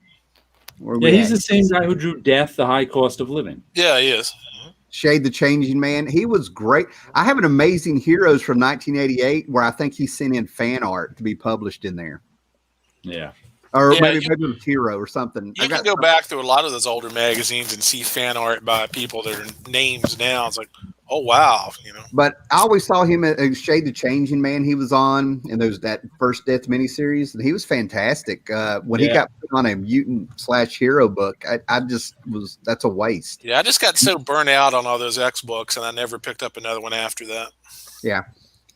Yeah, that guy should be drawing horror or existential stuff, surrealism, anything like that. He's got a style that's just wasted on straight. It's funny, I saw him sometime in the early 2000s or mid 2000s, the aughts, drawing some like Captain America or something, and it was just unreadable. I mean, his storytelling. I was like, what happened to Chris Bacall? His storytelling was just so all over the place that I couldn't figure out what was happening in half the book. I'm like, what happened? Well, I don't know if you remember a miniseries that came out from Image. Was it Image? Dark Horse? Anyway, somebody picked it up. It was Common Grounds is what it was called.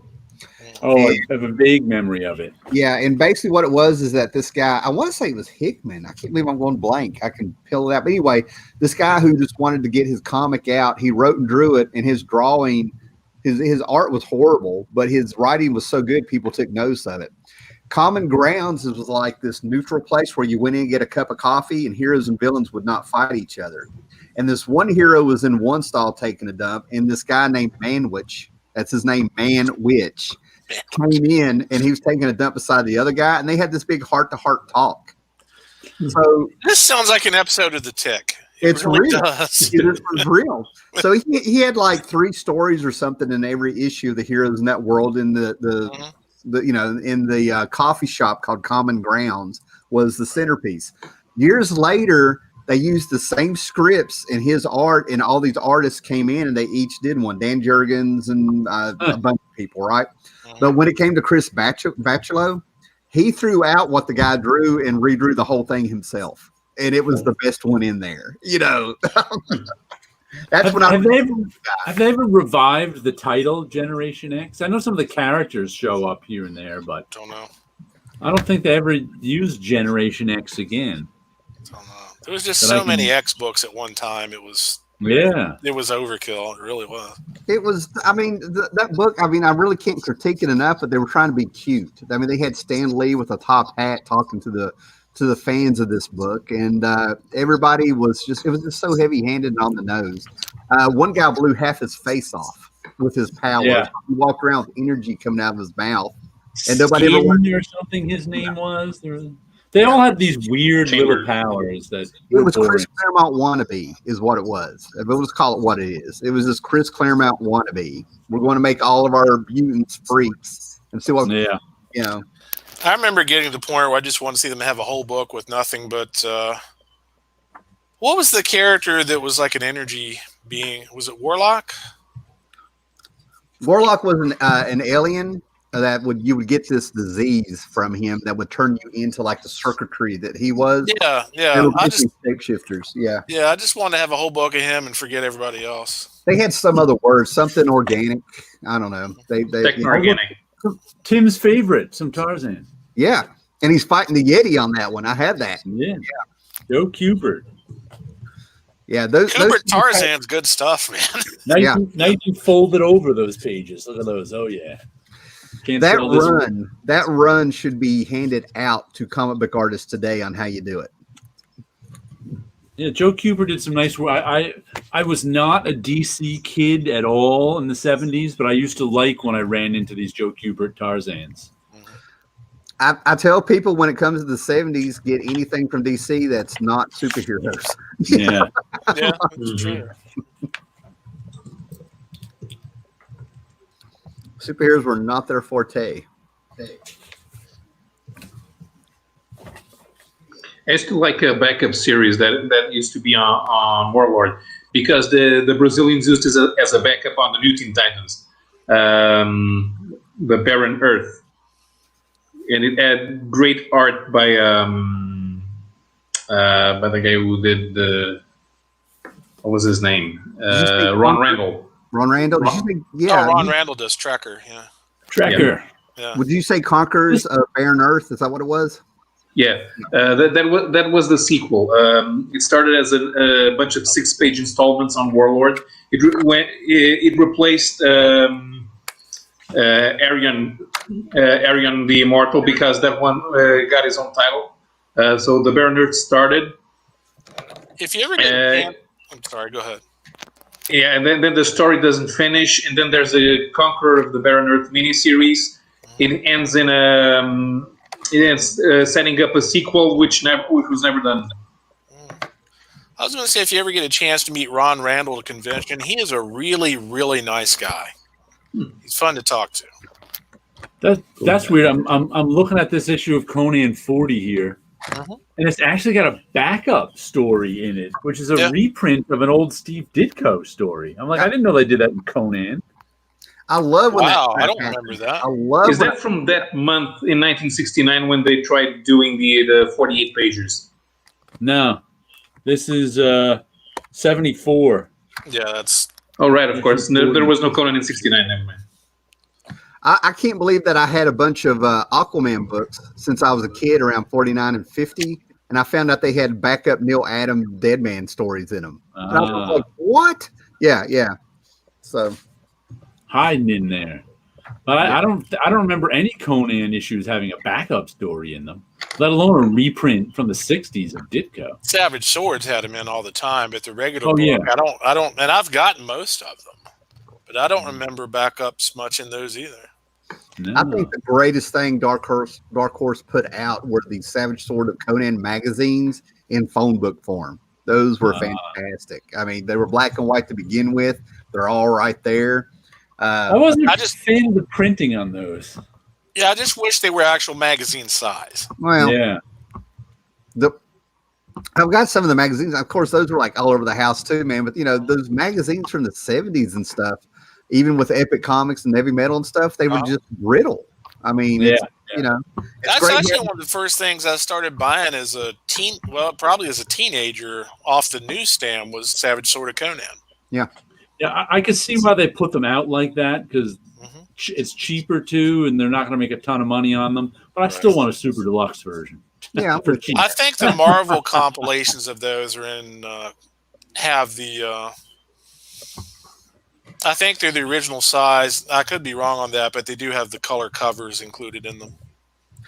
What they need to do is finally get it together and come out with a book with all the Joe Jusko covers and everybody that was doing the covers for those, all those painted covers.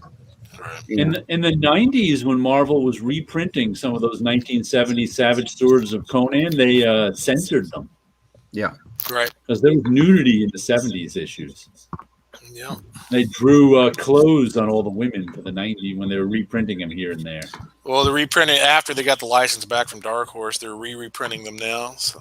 Oh, okay. Yeah, large. What's that? Oh, at magazine size? I think so, if I'm not mistaken. But fairly thick, very expensive compilations, like $100 books. Ah, those ones. Yeah. But if you want to go cheap, Dark Horse is the phone book things they did. That's the way to go.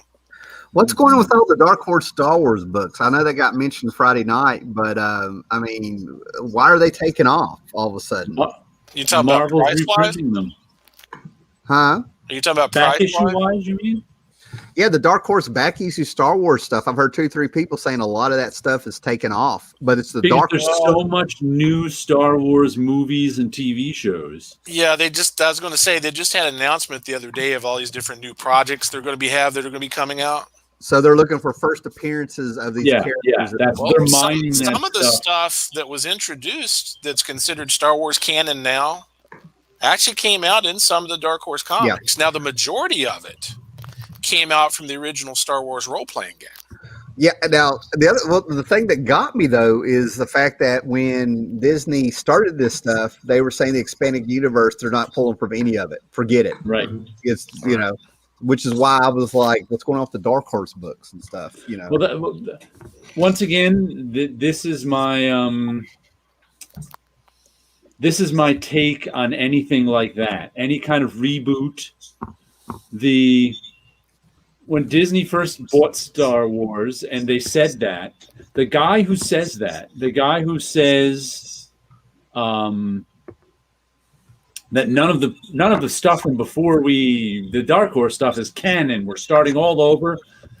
The guy who has the power to make that decision does not want to be a continuity cop. They actually have 2 people that work at Lucasfilms now that are dedicated as nothing but continuity cops. Right. But but they're not the powerful guys. But the writers always subvert whoever that guy who had the power to say, no, none of that stuff is canon. Right. There was also one problem because Kathleen Kennedy complained that I don't have 40 years of comic books to adapt. Well, you kind of do. Yeah, you. And it's funny because some of the stuff, and a lot of what's considered to be Star Wars canon now, was actually introduced by the writers who did the role-playing game back in the 80s. Coruscant is a very good example of that. That word did not exist until it appeared in one of the role-playing games, and then that got adapted, and it got adapted into continuity. That's because everything that was officially licensed was canon in the Star Wars. They controlled that pretty tightly as best they could. But they have cherry-picked some things from the extended universe and put it into what's considered to be canon now. Right. When they said at one point, we're not going to do that, but they have. Right. That's because the writers will always do that. Sure. And that's a funny story, I don't know if you guys knew this or not, but the probe droid that showed up in Empire Strikes Back, that was lifted directly from a panel that was done in the Moebius comic, The Long Tomorrow. And stuff like that also can be like one production guy loved that droid. Right. It was Joe Johnson. So they said, we need a droid made, and the one production guy says, I'm going to make my favorite droid from wherever he got it from. And then all of a sudden it's canon. Yeah. That's how that stuff works. Because I guess the guy who makes the decision to say we're not going to use any of that stuff does not want to bother enforcing that. He's got bigger fish to fry. Yeah. But it's also interesting to go back on like some licensed IPs, regardless of what they are, Star Trek, Star Wars, whatever it may be, and go back and see where they got certain things from to see what the visual influences were. Yeah. Like Star Trek's a good example. A lot of it was influenced by Forbidden Planet. Yep. Yeah. Yeah, I figured that out the other way around. I saw Star Trek, and when I finally saw Forbidden Planet, I'm like, oh, I see what they did there. You know, right? Yeah, it's kind of like when you tell people the Fantastic Four is like, have you ever read Challengers: The Unknown? I'm like, no, and they read it like, hey, I'm like, yeah. Well, I've always said when I finally when I finally read the bulk of the Spirit, it kind of really took the umph out of Sin City for me. You know, I mean, I can see that. Yeah, that movie, God, Jesus. I still love those movies. Even the second one's a bit of a stinker, but it's still fun, you know. I'm talking about the Spirit movie, not the Sin City ones. Oh man. Somebody just left a comment on my Spirit Archives video saying that he thinks that Spirit should be a cult classic. The movie. I was like, the Frank Miller movie, not the made-for-TV one that had Sam Jones? Nope, the Frank Miller one. And I was like, I could make it 10 minutes through that. What? Frank Miller one. Let me find. Oh, man. I used the Frank Miller Spirit movie as ASMR. To go to sleep. I really do. Well, that's not going to work. I need better color pencils. Anyway. Okay, what do we got here? We're going to have to wind down here. I'm remembering I have to go to work tomorrow. Yeah. Hold on, let me read this quote to you. From Man Cave Theater commented, I feel that Frank Miller adaptation is not for everyone, but deserves a cult following, and I am a member. LOL. So there's somebody who likes that. Good for that person. Yeah. That's all I'm going to say.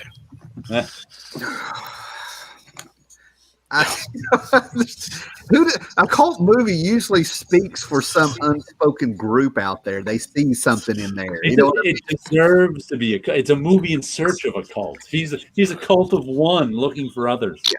But I mean, you look at the Spirit movie, it doesn't have any social commentary for real. There's nothing there that's going to connect with people, I don't know. I mean, a good cult movie that could be close to what's the black and white movie that had Jude Law, Angelina Jolie, and it was like in the 30s, 40s? Sky Captain? Sky Captain Oh, I'm the one of the few people in that cult. I love the hell out of that movie. Yeah, because it draws from so much stuff. They got the robots from the Superman cartoon from the 40s, man. Yep. Live action. I think that one was too big a failure to be a cult movie. Well, cult movies are usually failures. Well, no, but that was such a big budget movie. Everybody knows that movie, even if it's not that much on TV. I think I usually don't see it much, and it's with the repeated viewings that it gets the cult following. Yeah, right. Well, these days you have to watch it yourself over and over. It was like the Iron Giant didn't do very well when it was released theatrically, but as time has gone by, it's become somewhat of a cult classic. Oh, the Iron Giant did really well. It did well. It was acclaimed from the very beginning. Right, but it didn't do well at the theaters. Right, yeah. It didn't make a lot of money, but it was acclaimed. Yeah. Right. I still can't watch the end of that movie without getting teared up. I've never watched it, so I don't know. Oh, what? Oh, but I know of it. Man, you need to watch that movie. No, Here's I don't. What people miss in that movie. Here's what people miss. You remember when he's in the barn and the kid gives him some comic books? Yeah. He gets a Superman comic book and a Spirit comic book. Yes. One, the alien becomes a superhero. The other one, the guy was a villain, died, came back, and became a superhero. And that's exactly what the Iron Giant did, where he gives a huge nod to Superman if you have not watched the movie. Right. It's just a great movie. It really is. So good. I don't trust people that don't like that movie. I don't like animated movies in general, so I rarely watch them. I couldn't make it through The Incredibles. Oh, Tim. He's standing. He's who is this person? I have a weird prejudice against animated movies in general. I don't like music. Yeah, me too. Oh my gosh! I don't understand what's this fascination with Despicable Me and the Minions. I mean, that the kids like them, I understand, but why are there adult fans of Despicable Me? I never understood that one. Okay, why are there adult fans of Joe Dirt? What? Are there fans of Joe Dirt? Yes, there are. Scott wants Joe Dirt to be a cult movie. No, not unless they bury it at the end or something. Another one I really can't stand is Napoleon Dynamite. What? I liked Napoleon Dynamite. I only saw it that one time. It's not like I watched it. I thought the only redeeming quality that movie has is to make you glad that you're none of the people in the movie. That was the movie. The first time I watched it, I felt bad. I couldn't laugh. I felt like I was making fun of those poor pitiful people. Then you talk about it, and the movie is more fun to talk about than to watch. Yeah, I ain't voting for Pedro either.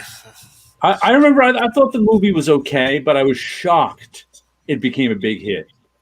That's one of those movies that just baffles me. It's like, why did people embrace this one? It makes no sense. That's true. Yeah, there are certain movies like that. You think, like, I don't get it. I mean, that was a quirky little movie.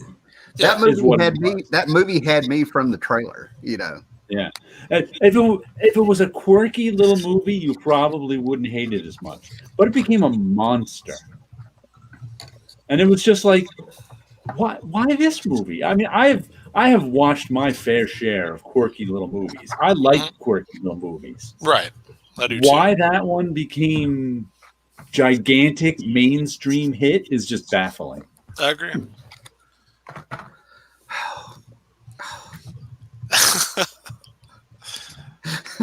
What else are we going to disagree on here? Let's see.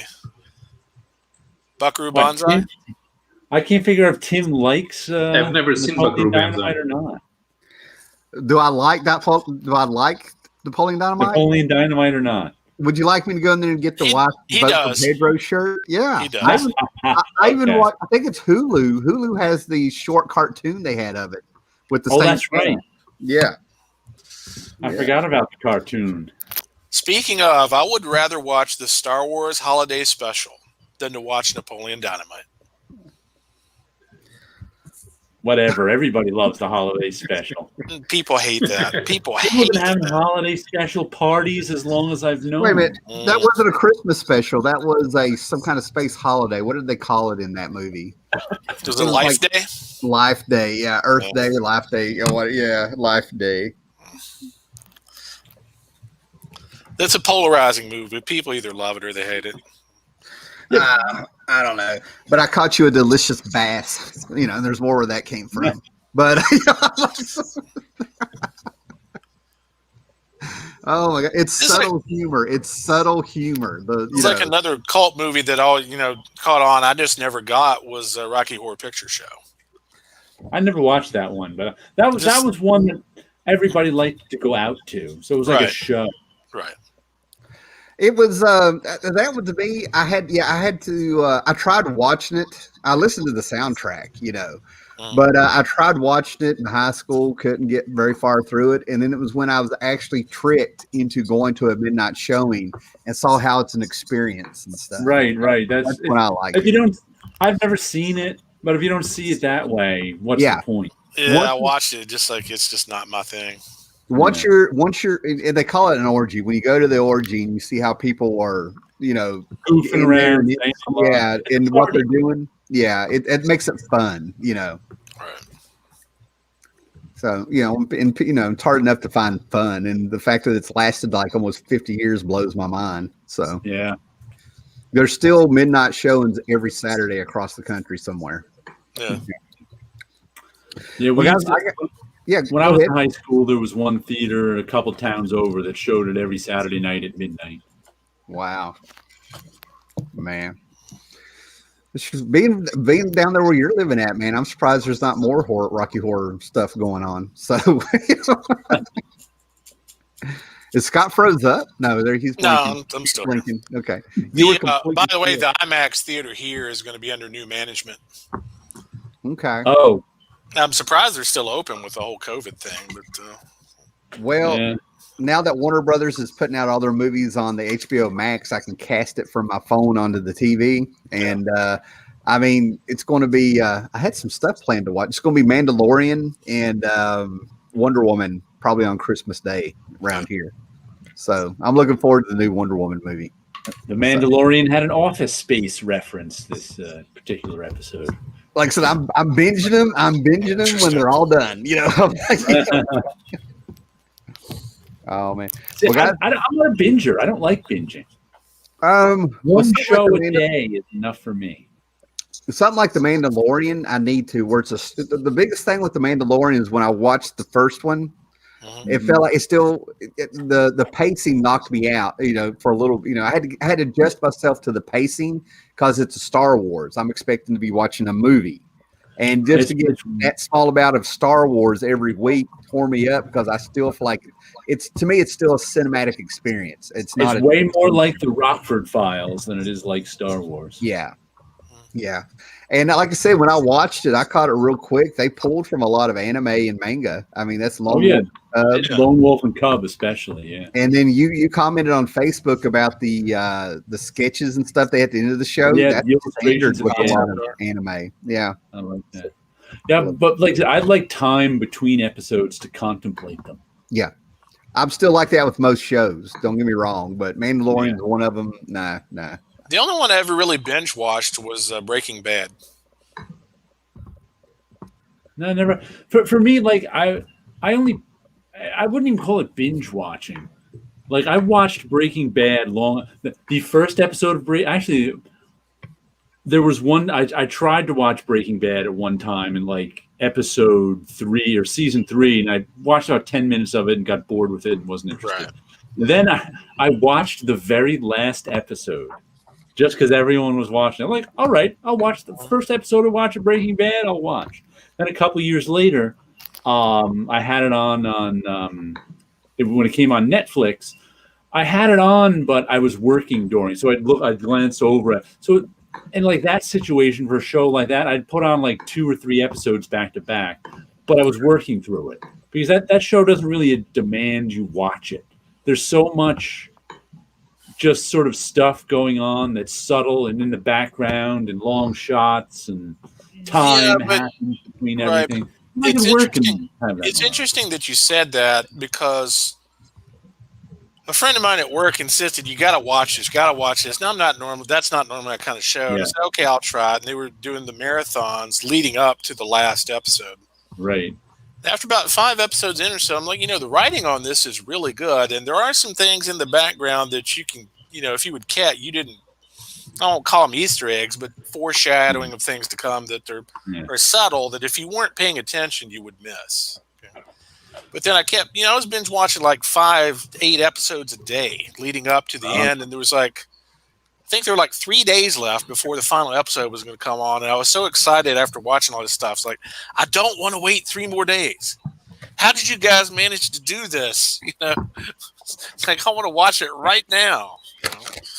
I'm serious thing. I think like Supernatural, the first 5 seasons of Supernatural, I'll binge that, but I can't do it with X-Files. I can do an episode here and there.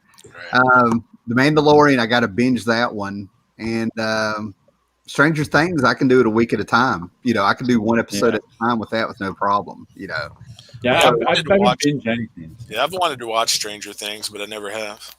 That's good. I watched it as it came out, and it was solid. I enjoyed it. Oh, and I haven't seen any of the new season of Primal. Is it out? Yeah, it's been out.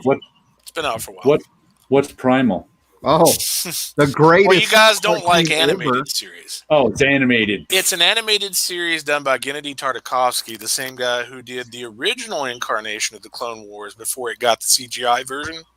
And he also did Samurai Jack and Powerpuff Girls, and there was another one he did that was called Symbiotic Titan.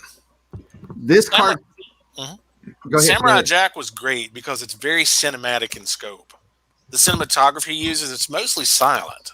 Post-apocalyptic too. It's animated. Paolo and I give you the helper monkey wave. But Primal is a freaking caveman and a dinosaur, and their families were ripped apart. They show it. It's on there, and it's got like this, like the one where what was the big bats and stuff. And it has a Frazetta feel to it when you see this thing. Yeah. Think Devil Dinosaur, except it's an R-rated Conan instead of a little kid. R-rated Alley-Oop. Devil Dinosaur. Alley-Oop meets Devil Dinosaur meets Frank Frazetta. It's good stuff. It's like I was watching. It's like, this is fantastic, man. Yeah. So yeah, I savor each episode. I don't binge that one. I'm too emotionally drained at the end of it. Yeah. The Simpsons is the only animated show I watch. I'm still watching that one. Matter of fact, I love how that show is 31 years. It's 31 years now. It's the longest running show in U.S. history. Yeah, and people are still like, man, it hasn't been any good since the 5th season. You know, and I'm like, are you still watching it for decades? Yeah, I hear a lot of that. Yeah, I agree. It hasn't been good since the 5th season, and it was like 13 when that happened. The greatest episode ever, Rosebud, 3 or 4 seasons ago. They did a Banachek parody for the entire episode, and it was brilliant. What was it? Brilliant. See, that's what makes it so brilliant.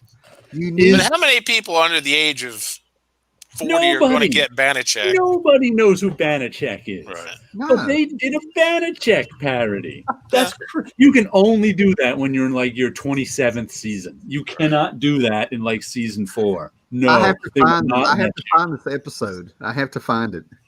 Do you guys know what Banachek is? Paolo, do you know what that is? It was a cop show back in the 80s. It was in the early to mid 70s. It was George Papard. Ooh, so that's why he was famous. He was an insurance investigator. And there was only 2 seasons of it. There were maybe 10 episodes each. I have them on digital video, and it was just this. It was a show where he was an insurance investigator, so there was always some big mysterious crime, and then there was always and he was a freelance insurance investigator. Freelance insurance investigator. When the insurance company's own investigator couldn't get the job done, they called in Banachek. And he had all these like old Polish sayings he used to say. So that was they called in the A-team, so to speak. Yeah. And so then he would investigate, and he'd always butt heads with the staff insurance investigator until at the end, Banachek revealed how the crime was pulled off. The Simpsons dedicated an entire episode to parodying Banachek, right down to, if you remember, like in the 70s, establishing shots were a lot longer. Uh-huh. So it's like one of the opening shots, they had an establishing shots of like Marge going into this apartment building. I think it was either Marge or the Banachek character, and it lasted like 20 seconds, just like you see her pull up in her car. They held the shot. She got out of her car, walked across the street, no edits, walked up the stairs, knocked on the door, and all that took like 15, 20 seconds. Because that's how Banachek, and that's how stuff in the 70s was filmed. Right. Your establishing shots took half a minute.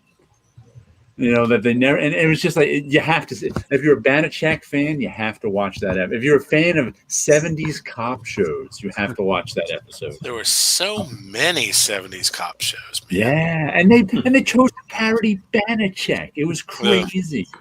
And Banachek was always flirting with the ladies, so he was hitting on Marge Simpson the whole time. That's pretty. All right, guys, I got to wind it up. I got to work tomorrow, and I just realized I still got to do dinner if I can like keep my focus on anything. What are you having for dinner? It sounds like it's going to be peanut butter. Oh boy! And to wake up in 6 hours. That's fantastic. That's fantastic. All right. Well, thanks for everybody that's popped in here to the raw chaos or whatever I call it. Yeah. Now Now go look up Banachak and see if you can find it on YouTube. It was still a 2-hour video, man. Well, it was fun. I'm glad you were able to pop in here, man. So yeah, I only noticed when we were like 45 minutes in. I wasn't on Facebook. Oh man. Well, goodbye, everybody. Be excellent to each other. Good night. Bye.